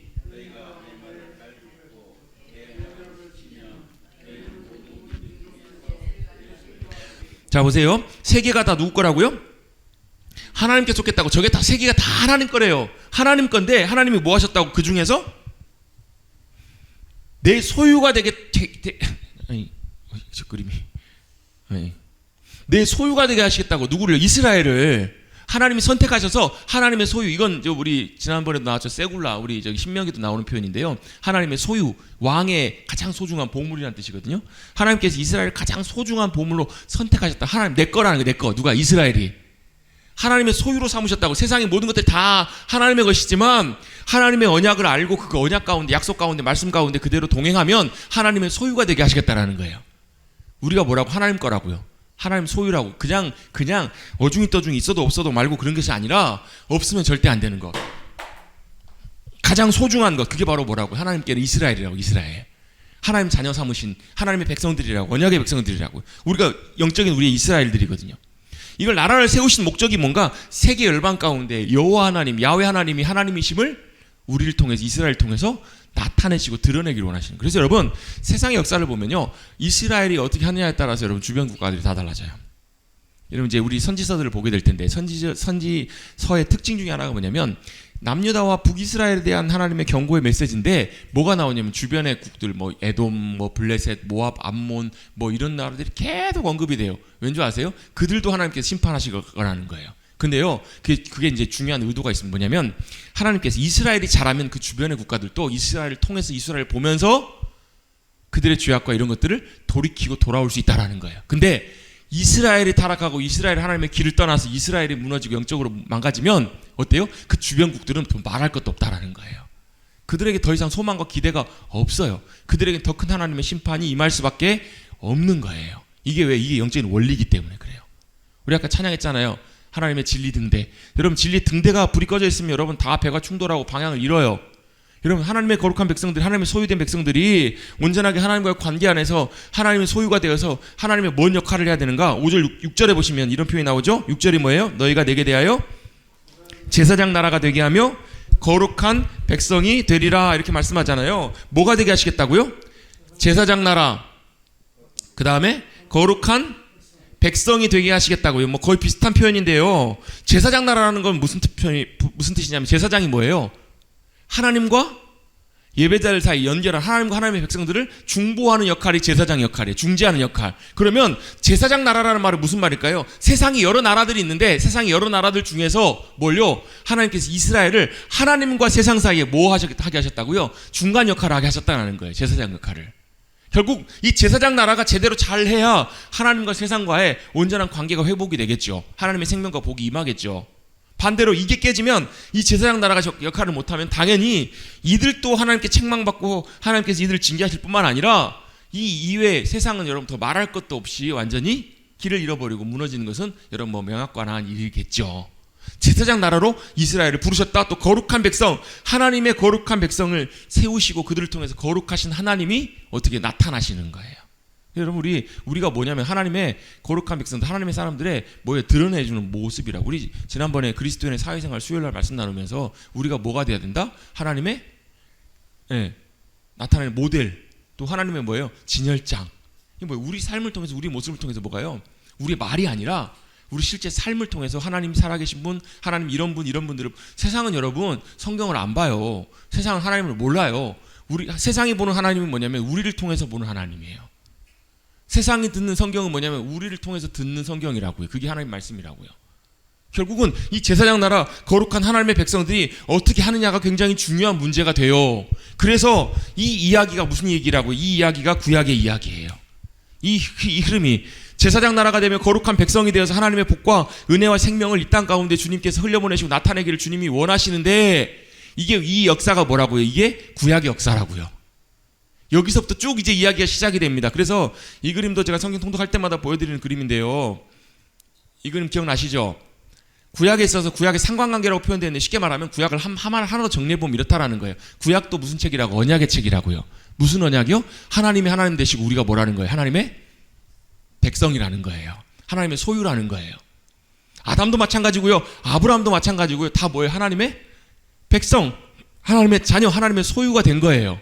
이 약속을 어디서 맺으셨는가? 출애굽기에서 맺으시잖아요. 창세기는 뭐예요? 이 약속을 맺으신 하나님이 어떤 분이시고, 하나님이 세상을 왜 만드셨고, 왜 우리가 이런 상황 속에 죄 가운데 넘어져서 이런 상황에 놓이게 됐는지, 그 상황에서 하나님께서 하나님의 대책과 하나님의 방법이 무엇인지를 보여주는 책이 창세기예요.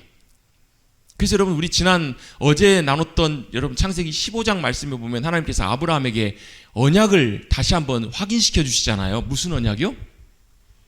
하나님께서 내가 너를 큰 민족을 이루게 하겠다. 왜 큰 민족을 이루어요? 큰 민족이라는 말은 여러분 그냥 부자가 되고 강성한 나라 이런 뜻이 아니고요. 이 가돌이라는 말은, 크다는 말은 뭐 great라는 말이에요. 위대하다.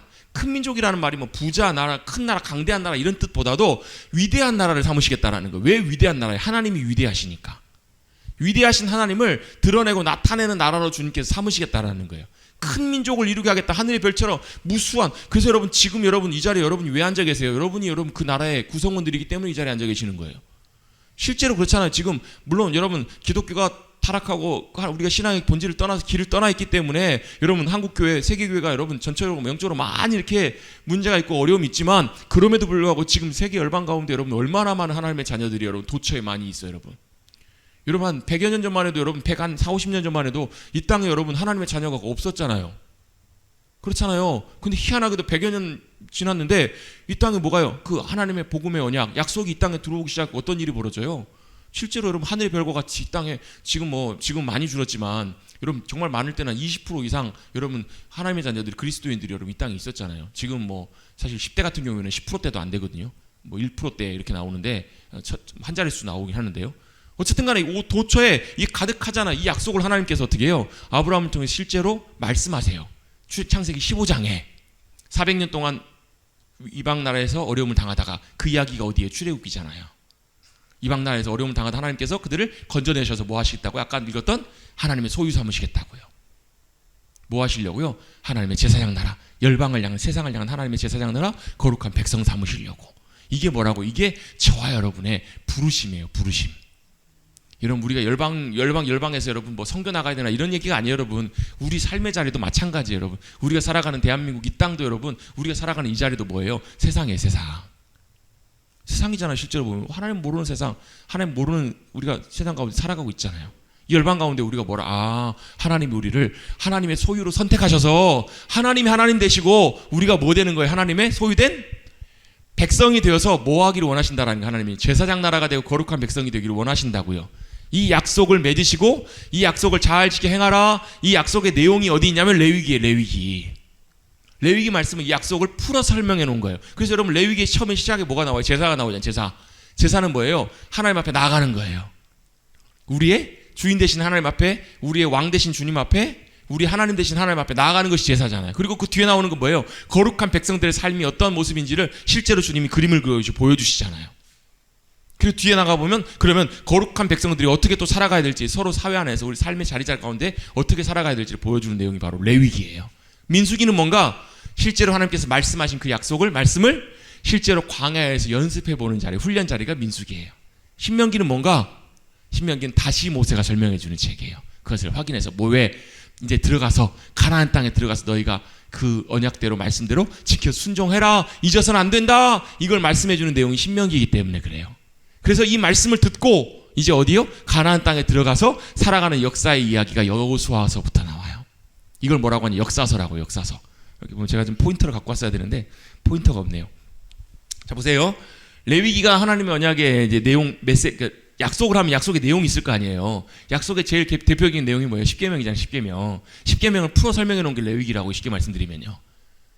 네. 그 언약의 내용이 그거라고요. 약속의 내용을 그럼 약속을 했어요. 그럼 뭐 해야 돼요? 잘 지키는가 안 지키는가 봐야 되잖아요. 잘 지켰어요? 안 지켰어요? 잘 지켰어요? 안 지켰어요? 그게 역사 이야기라고요. 여호수아서에서 여호수아를 통해서 가나안 땅에 들어간 이스라엘 백성들이 여호수아 시대를 지나자마자 사사기 시대에 어떻게 해요? 하나님을 떠나기 시작해요. 그때부터 그렇게 모세가 얘기하고 여호수아가 강조했는데도 그때부터 그렇게 말을 안 들어요. 그래서 우리 애들도 우리 말을 안 듣나 봐요. 근데 여러분 그게 우리도 그래요. 우리도. 참, 여러분 우리 성경 읽으면서 여러분 성경의 이야기를 남의 얘기로 들으면 안 돼요. 여러분. 성경의 이야기를 나의 얘기로 듣고 우리의 얘기로 들어야지. 꼭 어떤 분들은 이거 누가 들어야 되는 얘기인데 꼭 그렇게 읽으시는 분들이 계세요. 그런 얘기 들을 때마다 여러분 하나님께서 나에게 말씀하시는 말씀이구나. 여러분 빨리 캐치하시고 정신 차리셔야 돼요. 여러분 이스라엘 역사의 이야기를 보면서 우리의 역사, 우리의 이야기를 봐야 돼요. 하나님 말씀하시고 언약하셨는데 그 말씀대로 따라오라고 하셨는데 어떻게 돼요? 그대로 따라가지 않아요. 자꾸 어겨요. 그러니까 하나님께서 누굴 보내세요? 하나님의 사람들을 보내세요. 하나님의 사람들을 보내셔가지고 뭐 하라는 거예요? 선지서들의 핵심의 내용 메시지를 딱 하나로 줄여보면 야 이놈들아 정신 차려! 야 이놈들아 하나님 말씀 듣고 하나님의 음성 가운데 다시 되돌아와 하나님께로 되돌아와. 그게 하나님의 사람들이 전했던 메시지의 핵심이에요. 아니 와서 아유 그래 잘한다 정말 잘하고 있어 힘내 격려해주고 축복하고 그랬으면 얼마나 좋겠어요. 그런 메시지들은 거의 별로 없어요. 거의 대부분의 내용이 어떤 내용이에요? 하나님의 징계. 왜 징계하세요? 여러분 안 사랑하면 징계 안 합니다. 안 사랑하면 그냥 버려요. 왜 찾으시고 왜 돌아오게 어떤 목사님 재밌는 얘기를 하시더라고요. 뭐 하나를 이렇게 열쇠를 지금이야 이제 열쇠 없어도 웬만하면 다 되지만 뭐 자동차도 뭐 스마트 키 있고 하지만 옛날에는 다 열쇠가 있었잖아요. 옛날에 막 열쇠 막 주렁주렁 달고 다녔잖아요. 저도 처음에 왔더니 이 목사님께서 막 옛날 자기 얘기하시더라고. 본인 얘기해 주시면서 옛날에 막 열쇠를 이만큼 달고 다니셨다고 자랑을 하시더라고요. 저는 뭐 들고 다니냐면 차키하고 마스터키 들고 다녀요. 마스터키 있으면 교회 웬만한 건 다 여니까 한 서너 개 열어요. 지금 요즘 그런 것도 다 안 갖고 다니세요. 여러분 집에 여러분 뭐 하고 들어가세요? 번호키 다 눌러갖고 들어가시잖아요. 키가 별로 필요 없는 시대예요, 여러분. 맞는 키. 뭔 얘기하다가 또 삼천포로 빠져가지고 뭔 얘기하다 그랬지? 열쇠 얘기하다. 옛날에 뭐 열쇠가 정말 중요했잖아요. 열쇠 중요했는데 막 차키, 뭐 집키, 사무실키 다 했는데 그 열쇠를 잊어버리신 거예요. 어떻게 하시겠어요? 찾아야죠. 정신 차리십시다. 잊어버렸으면 찾아야죠. 얼마나 찾아요? 막 다 찾는 거예요. 하필이면 또 그 전에 서울에 지방 사시는 분인데 서울에 집회를 갔다 왔는데 혹시나 거기다 또 놓고 왔는지 막 찾고 막 난리를 한 거예요. 찾고 또 찾아보고 또 언제까지요? 찾을 때까지. 왜요? 중요하니까, 소중하니까. 그걸 통해서 그 목사님이 그런 얘기를 하셨어요. 하나님이 왜 자꾸 돌아오라고 하고 왜 자꾸 하나님 찾으라고 하고 왜 하나님 자꾸 찾으시는지 그 이유를 알겠더라는 거예요. 안 중요하면요 한 번도 못 찾다가 그냥 말아요. 뭐 새로 사면 되지, 뭐 없어지면 말지, 그러고 말아요. 교회도 가끔 보면요 이렇게 누가 놓고 가신 물건들이 이런 물건들이 있어요. 안 찾아가신 물건이 있어요. 두 가지 중에 하나예요. 안 소중하든지 안 필요하든지 뭐 그냥 돈이 많아가 또 사면 되지, 아니면 내가 잊어버린지도 모르고 거기 있는 길 몰라서 못 찾아가시는 둘 중에 하나더라고요. 알면 어떻게 찾고 찾으시겠죠. 찾고 찾겠죠. 왜요? 하나님이 그러셔서 끊임없이 수없이 많은 하나님의 사람들을 보내셔가지고 돌아오라 찾고 구하셨던 이유가 바로 뭐 때문에요? 포기치 않으시는 거예요. 여러분 우리 선지자를 통해서요 하나님의 심판과 경고의 메시지를 들을 때마다 뭘 하셔야 되냐면 여전히 포기하지 않으시고 찾으시는 하나님의 그 심정을 느끼실 수 있어야 된다고요. 그리고 하나님께서 그렇게 심판하시고 경고하신 다음에 반드시 뒤에는 뭘 말씀하시냐면 그러나 다시 회복하시겠다라고 약속하시고 말씀하신 내용들이 나와요. 선지자를 통해서 한번 살펴보자고요. 반대입니다. 시가서는 뭐예요? 우리 지난 여름에 살펴봤던 말씀들 욥기, 시편, 잠언, 전도서는 뭐예요? 믿음으로 말씀 안에 살아갔더니 어때요? 할렐루야! 찬송하고 감사하는 내용들이 있는데 그것만 있으면 좋겠는데 시가서의 첫 시작이 뭐예요? 믿음으로 정말로 전심으로 주님 사랑 삼하고 따라갔는데 어때요? 고난이 찾아와요. 이해할 수 없는 고난이 찾아올 때 뭐라는 거예요? 이해할 수 없는 하나님의 고난을 통해서 하나님은 이해할 수 없는 분이시지만 그럼에도 불구하고 신실하신 하나님이시라는 것을 믿고 반응할 수 있기를 주님은 기대하신다라는 거예요. 이해할 수 없는 하나님의 놀라운 그 고난을 통해서 내가 이해할 수 없지만 하나님은 하나님이시구나라는 것을 하나님은 고백하고 경험하기를 원하신다. 그게 뭐라고? 욥기라고. 욥기. 시편은 뭐예요? 시편은 우리의 삶이에요. 삶을 통해서 우리 고백 속에 뭐가 때때로 어떨 때는 저주시도 있어요. 하나님 저 인간 좀 저주해 주시. 저 인간의 뭘 꿰뚫어 주시고 막 이런 진짜 성경에 나온다고 시편은. 왜 그래요? 그게 우리 삶이거든요. 어떨 때는 낙심해가지고 막 눈물 콧물 막 눈물이 내 침상을 띄웁니다. 이런 말도 안 되는 이게 뻥이 어디 있어요, 여러분? 이해를 못 하시네. 눈물 아무리 많이 흘려갖고 여러분 침대를 어떻게 띄우냐고요. 협조를 안 해주시니까 그만해야 되겠다. 그거 보세요. 별의별 여러분 우리의 인생의 일들이 많아. 그래서 여러분 성경을 읽을 때 많은 분들이 특히 뭐 링컨 대통령 같은 분도 보면 정말로 쉽지 않은 인생의 순간들을 보냈잖아요. 근데 시편을 통해서 그렇게 많이 위로를 많이 받았다라고요. 왜? 시편에 우리의 인생이 담겨 있으니까. 그런데 시편의 결론은 뭐예요? 복 있는 사람은 여호와를 찬양할지어다. 왜요? 이렇게 제일 시작과 끝이거든요. 맨 시작 복 있는 사람은 1장 1절, 맨 끝에 마지막 150편의 끝으로 호흡 있는 자마다 여호와를 찬양할지어다 끝나거든요. 결국은 뭐예요? 결론은 믿음으로 걸어가는 인생에는요 하나님 안에서 기뻐하고 감사하며 찬양하는 찬양과 고백들이 있더라는 거예요. 여러분 항상 기뻐하십시다. 범사에 감사하십시다. 그게 믿음으로 동행하는 사람들의 삶의 모습이고 열매이기 때문에 그래요. 그게 바로 시편. 또 잠언은 뭐예요? 하나님이 주신 지혜의 귀한 것들. 전도서는 뭐예요? 인생의 마지막을 바라 젊었을 때부터 창조주 하나님을 잊지 말고 기억해라. 전도서 아가는 뭐예요? 하나님이 왜 우리를 열렬하게 사랑하시는 줄 아느냐? 왜 솔로몬이 술람미 여인이 여러분 참 예쁘고 참 늘 신나고 얼마나 좋겠어요. 밭일하다가 시커멓고 별 볼 일도 없고 그래서 맨날 술람미 여인 도망다녀. 왜 나 같은 여인을 사랑하시는지 난 알 수 없도다. 근데 왜요? 그럼에도 불구하고 사랑하기 때문에 쫓아다니는 거예요. 사랑하기 때문에 인같이 마음에 새기고 불로도 끌 수 없는 사랑으로 사랑하는 그 사랑이 바로 누구의 사랑이시라는 거예요? 하나님의 우리를 향한 사랑이시라는 거예요. 아멘. 그게 뭐라고요? 그게 시가서에 나와 있는 믿음으로 주님과 동행했던 사람들의 삶의 모습이라고요. 역사를 통해서 진행되는 내용들을 우리가 쭉 살펴봤어요. 어디까지 살펴봤는가? 여호수아, 사사기, 룻기, 사무엘, 상하, 열왕기, 상하까지 읽어봤어요. 중간에 물론 좀 마쳤지만, 그래서 역사의 시간들을 쭉 흘러올 때 어디서 흘러내려오는가? 자, 이걸만 한번 잠깐 보고 잠깐 좀 쉴게요. 자, 하나님께서 열왕기, 사무엘, 상하까지 해서 다윗의 시대가 지나가요. 물론 열왕기 역대 상하도 있지만, 그리고 열왕기 상을 넘어가면서 누가 등장하냐면 다윗이 죽고 솔로몬이 왕이 됩니다. 2장에서 이제 다윗이 죽어요. 열왕기하 2장에서 1장에서 이제 솔로몬을 세우는 장면이 나오고 2장에서 다윗 죽습니다. 누가 왕이 돼요? 솔로몬이 왕이 됩니다. 솔로몬이 3장에 뭘 구해요? 하나님 앞에? 듣는 마음을 구합니다.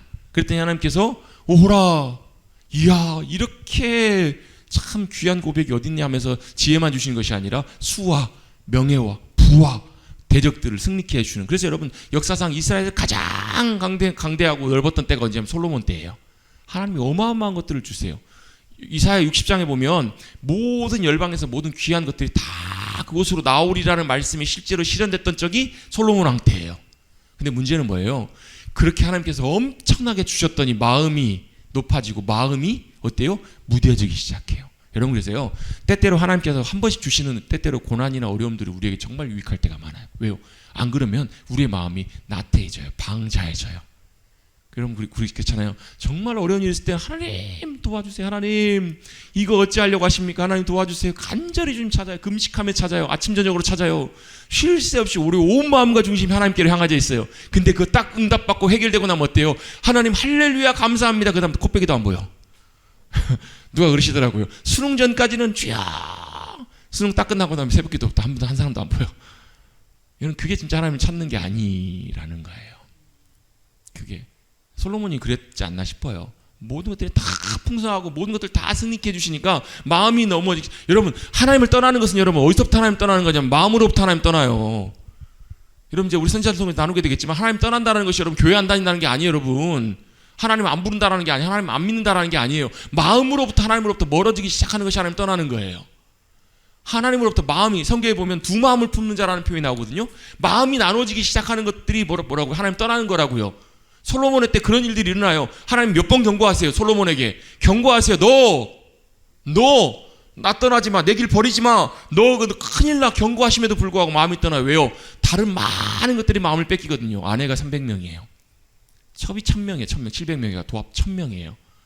사랑하는 것들이 많아지기 시작하면 마음이 멀어지기 시작합니다. 사랑하는 아내들을 위해서 집을 지어줘요. 그 아내들이 어떤 왕이 다 애굽에서도 오고 막 여기저기서 다 온 왕이 전략적으로 결혼한 결혼들이 많았기 때문에 막 들어오기 시작해요.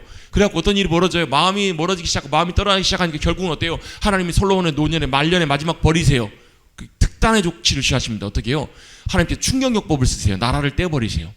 다윗에게 하셨던 약속 때문에, 다윗 때문에 이 유다 민족 요 땅은 놔두시지만 나머지 10개 지파를, 다윗과 베냐민 지파만 빼놓고, 베냐민 지파는 작은 지파였기 때문에 빼놓고요, 유다 지파와 그 베냐민 지파만 빼놓고 나머지 10지파를 하나님께 누구에게? 여로보암에게 떼주신다고요. 뭐하게 하시려고? 정신 차리라는 거예요. 솔로몬의 아들 르호보암도 정신 차리고, 또 누구도요? 다시 하나님께 나라를 떼주신 여로보암도 너도 다시 정신 차려서 하나님 잘 섬기고 하나님 기뻐하시는, 하나님과 동행하는 그런 나라를 세우라고 주님이 나라를 떼주세요. 그런데 안타깝게도 두둥 어떤 일이 벌어져요? 떼어주셨던 북이스라엘이 더 먼저 망가지기 시작해요. 왜요? 그 결정적인 이유가 뭐냐면 여로보암의 마음의 중심 때문에 그래요. 여로보암이 하나님께서 나라를 세워주셨는데, 10지파를 떼주셨는데 뭘 보냐면요, 가만히 보고 있으니까 어떤 생각이 드냐면, 이들이 제사를 지내러 예루살렘으로 다시 가네? 그럼 어떻게 해요? 이들이 혹시 또 예루살렘에 가가지고 남유다로 마음이 돌아가고 르호보암에게 마음이 돌아가지 않을까? 그쪽 따라가지 않을까? 두려움과 염려가 생기기 시작하는 거예요. 여러분, 두려움과 염려가 무서운 게 이거예요. 두려움과 염려는요, 우리가 하나님을 믿음으로 전심으로 바라보고 의지하지 못할 때 찾아오는 일들이에요. 그럼 무슨 생각이 들어오냐면 인간적인 마음과 생각들이 들어오기 시작해요. 인간적인 마음과 생각으로 볼 때 어떻게 해요? 이대로는 안 되겠다 해가지고 나온 대책이 뭐냐면요, 야 백성들아, 굳이 예배드리기 위해 제사 지내기 위해서 예루살렘까지 가지 말고 어떻게 하라는 거예요? 굳이 예루살렘 가서 제사 지내지 말고, 성전에 가서 제사 지내지 말고 베델에다가 뭘 세우는 거예요? 베델에다가 제사를 지낼 수 있는 제단을 만드는 거예요. 제단을. 여기 와서 제사를 지내자 하고 제사장들이 없으니까 어때요? 마음대로 원하는 사람들 데려다 놓고 제사장을 세우기 시작하는 거예요. 뭐 하는 거예요? 하나님의 말씀을 바꾸기 시작해요. 변개하기 시작하고 자기들 마음대로 그걸 바꾸기 시작해요. 비슷한 것 같지만 바꾸기 시작해요. 이게 굉장히 치명적이고 위험한 거예요. 여러분 절대 처음부터 여러분 우리가 이렇게 절에 가지 않아요. 여러분 우리의 마음이 조금씩 나눠지기 시작해요. 왜? 타협하는 거예요. 상황에 따라서. 사람들의 마음이 빼앗길 것 같으니까 이처럼 넘어졌던 사람이 있죠. 사울왕도 이렇게 넘어져요. 블레셋이 쳐들어왔는데 도저히 안 돼요. 사람들이 막 피해가기 시작해요. 그러니까 사무엘이 기다리라고 했는데 어떻게 해요? 안 되겠다 싶으니까 하는 거예요. 여러분 안 되겠다 싶을 때는 여러분 두 손 두 발 다 드셔야 돼요. 안 되겠다 싶을 때 내가 하려고 하면 그게 악수가 되는 경우들이 너무너무 많아요. 막 급해가지고 상황에 쫓겨가지고 여러분 차라리 상황에 쫓기면 여러분 차라리 안 하는 게 나아요.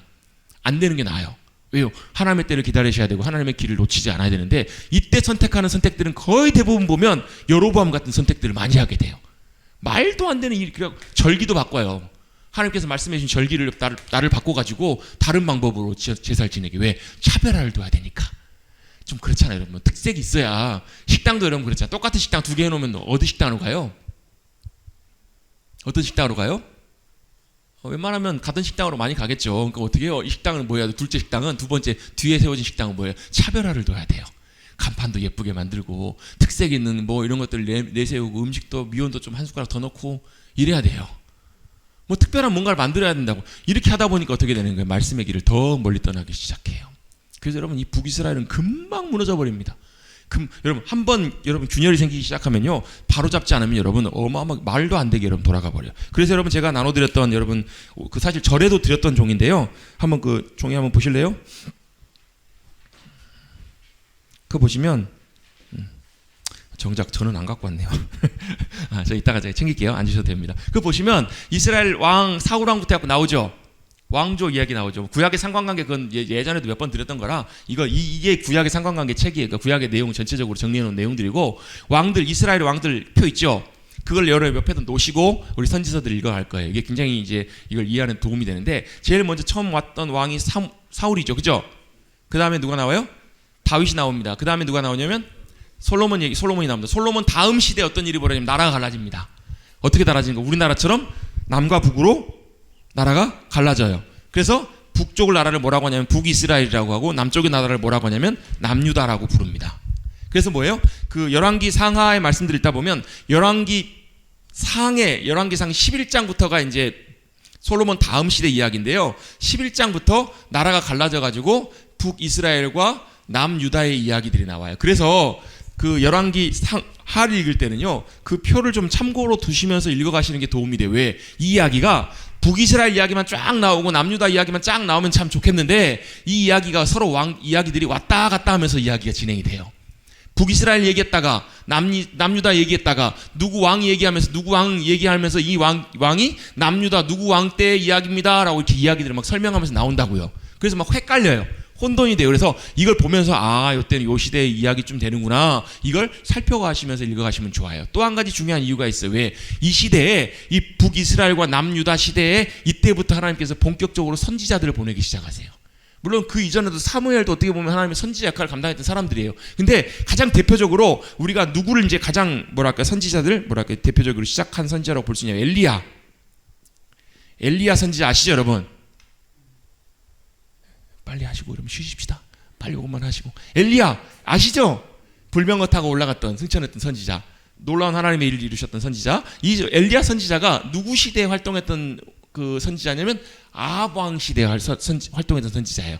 아합의 아버지가 누구냐면 오므리예요. 오므리 다리 오므리라고. 오므리 위에 보면 시므리도 있고 이러는데요. 북이스라엘은 이 첫 시작 여로보암 때부터 첫 단추가 잘못 어긋나기 시작했기 때문에 북이스라엘은 영적으로나 모든 면에서 완전히 엉망이에요. 쿠데타도 엄청 많이 일어나요. 보면 왕들의 간격이 굉장히 짧아요. 그 이유가 뭐냐면 한 몇 달 있다가 1년 2년 있다가 쿠데타로 나라가 뒤집어지고 이런 일들이 여러 번 반복이 됐다고요. 그런데 그렇게 혼란스러운 나라 가운데서 그래도 좀 나라의 기틀을 잡고 조금 나라에 영향력을 끼쳤던 왕 중에 하나가 누구냐면 아합 왕이에요. 아합 왕. 그래서 북이스라엘은 기억해야 될 왕이 아합 왕을 하나 기억하시면 좋고요. 그 다음에 아합 왕 밑으로 쭉 내려가 보면 누가 나오냐면 여로보암이 나와요. 물론 여기 예후도 나오지만 아합 왕 다음에 이제 뒤에 보면 예후도 나오지만 여로보암이라 나와요. 이 여로보암은 처음에 여로보암과 다른 여로보암 2세라고 불러요. 2세. 이 시대가 북이스라엘은 우리가 좀 기억해야 될 그런 시대예요. 그리고 이 여로보암 2세 때 하나님께서 보내셔서 말씀을 전하게 하셨던 선지자가 누구냐면 아모스와 호세아 선지자예요. 아모스, 호세아. 그리고 이 엘리야 선지자가 나오고 엘리야 선지자 후계자가 누구예요? 엘리사입니다. 엘리사 때까지 이렇게 해서 아하방 시대 아하방 아들 요아스 때까지 엘리사가 이렇게 활동을 하다 죽는데요. 죽게 되는데 이 엘리사 시대까지는 뭐예요? 책이 없어요. 엘리야와 엘리사가 선지자였는데 기록된 책이 없어요. 누구부터 나오는가? 이 아모스, 그 다음에 호세아, 요나, 요때부터 이제 그들의 이름으로 기록되어 있는 책들이 나와요. 그래서 이제 이 책들을 뭐라고 하냐면 소예언서, 소선지서라고도 이렇게 부르는데요. 왜 소선지서라고 부르냐면 내용이 작아서, 내용이 많지 않아서 소선지서라고 불러요. 소선지서가 있으면 뭐가 있겠어요? 대선지서도 있어요. 큰 선지자라서가 아니라 선지서의 내용이 많아요. 분량이 많아서 대선지서라고 불러요. 대선지서는 이사야, 예레미야, 에스겔, 다니엘까지예요. 물론 에레미야, 예가도 포함되고 여기까지 대선지서라고 부르고, 소선지서는 그 다음에 호세아, 요엘, 아모스, 오바다, 요나, 미가, 나움, 하박국, 스바냐, 학개, 스가랴, 말라기까지 이렇게 12개가 소선지서예요. 그런데 여기서요 중요한 게 하나 있는데요. 학개, 스가랴 그리고 말라기는 시대가 좀 많이 달라요. 여기를 좀 잘라야 돼요 나중에. 그리고 이 학개, 스가랴 시대의 역사적인 역사서의 배경이 어디냐면 에스라 시대예요. 에스라 시대. 그래서 에스라, 느헤미야, 에스더는 원래 구약의 맨 뒤에 학개 시대로 가야 순서가 맞아요. 이렇게 이해를 하셔야 이해가 됩니다. 이렇게. 그래서 이 하나님께서 북이스라엘 시대에 엘리야와 엘리사 그 이후의 시대를 통해서 마지막 여로보암 2세 때 보내셨던 선지자가 누구냐면 아모스와 호세아 선지자예요. 왜 보내셨을까? 한번 이 말씀들을 이제 한 5분 정도 쉬었다가 오늘 살펴보고, 오늘 아모스 아마 호세아 조금 다루고 아마 마칠 것 같은데, 올해 이번 주는 괜찮습니다. 왜냐면요 성경 읽어야 될 분량이 작아요. 그래서 제가 고민하면서 금요일, 목요일날 끝나야 되나 싶을 정도로 성경 읽는 양 자체는 굉장히 적어요. 설명을 조금 많이 할 수밖에 없는 이제 이번 한 주간이기 때문에 그렇게 한 5분 정도 쉬셨다가, 쉬지 말까요? 쉬어야 되겠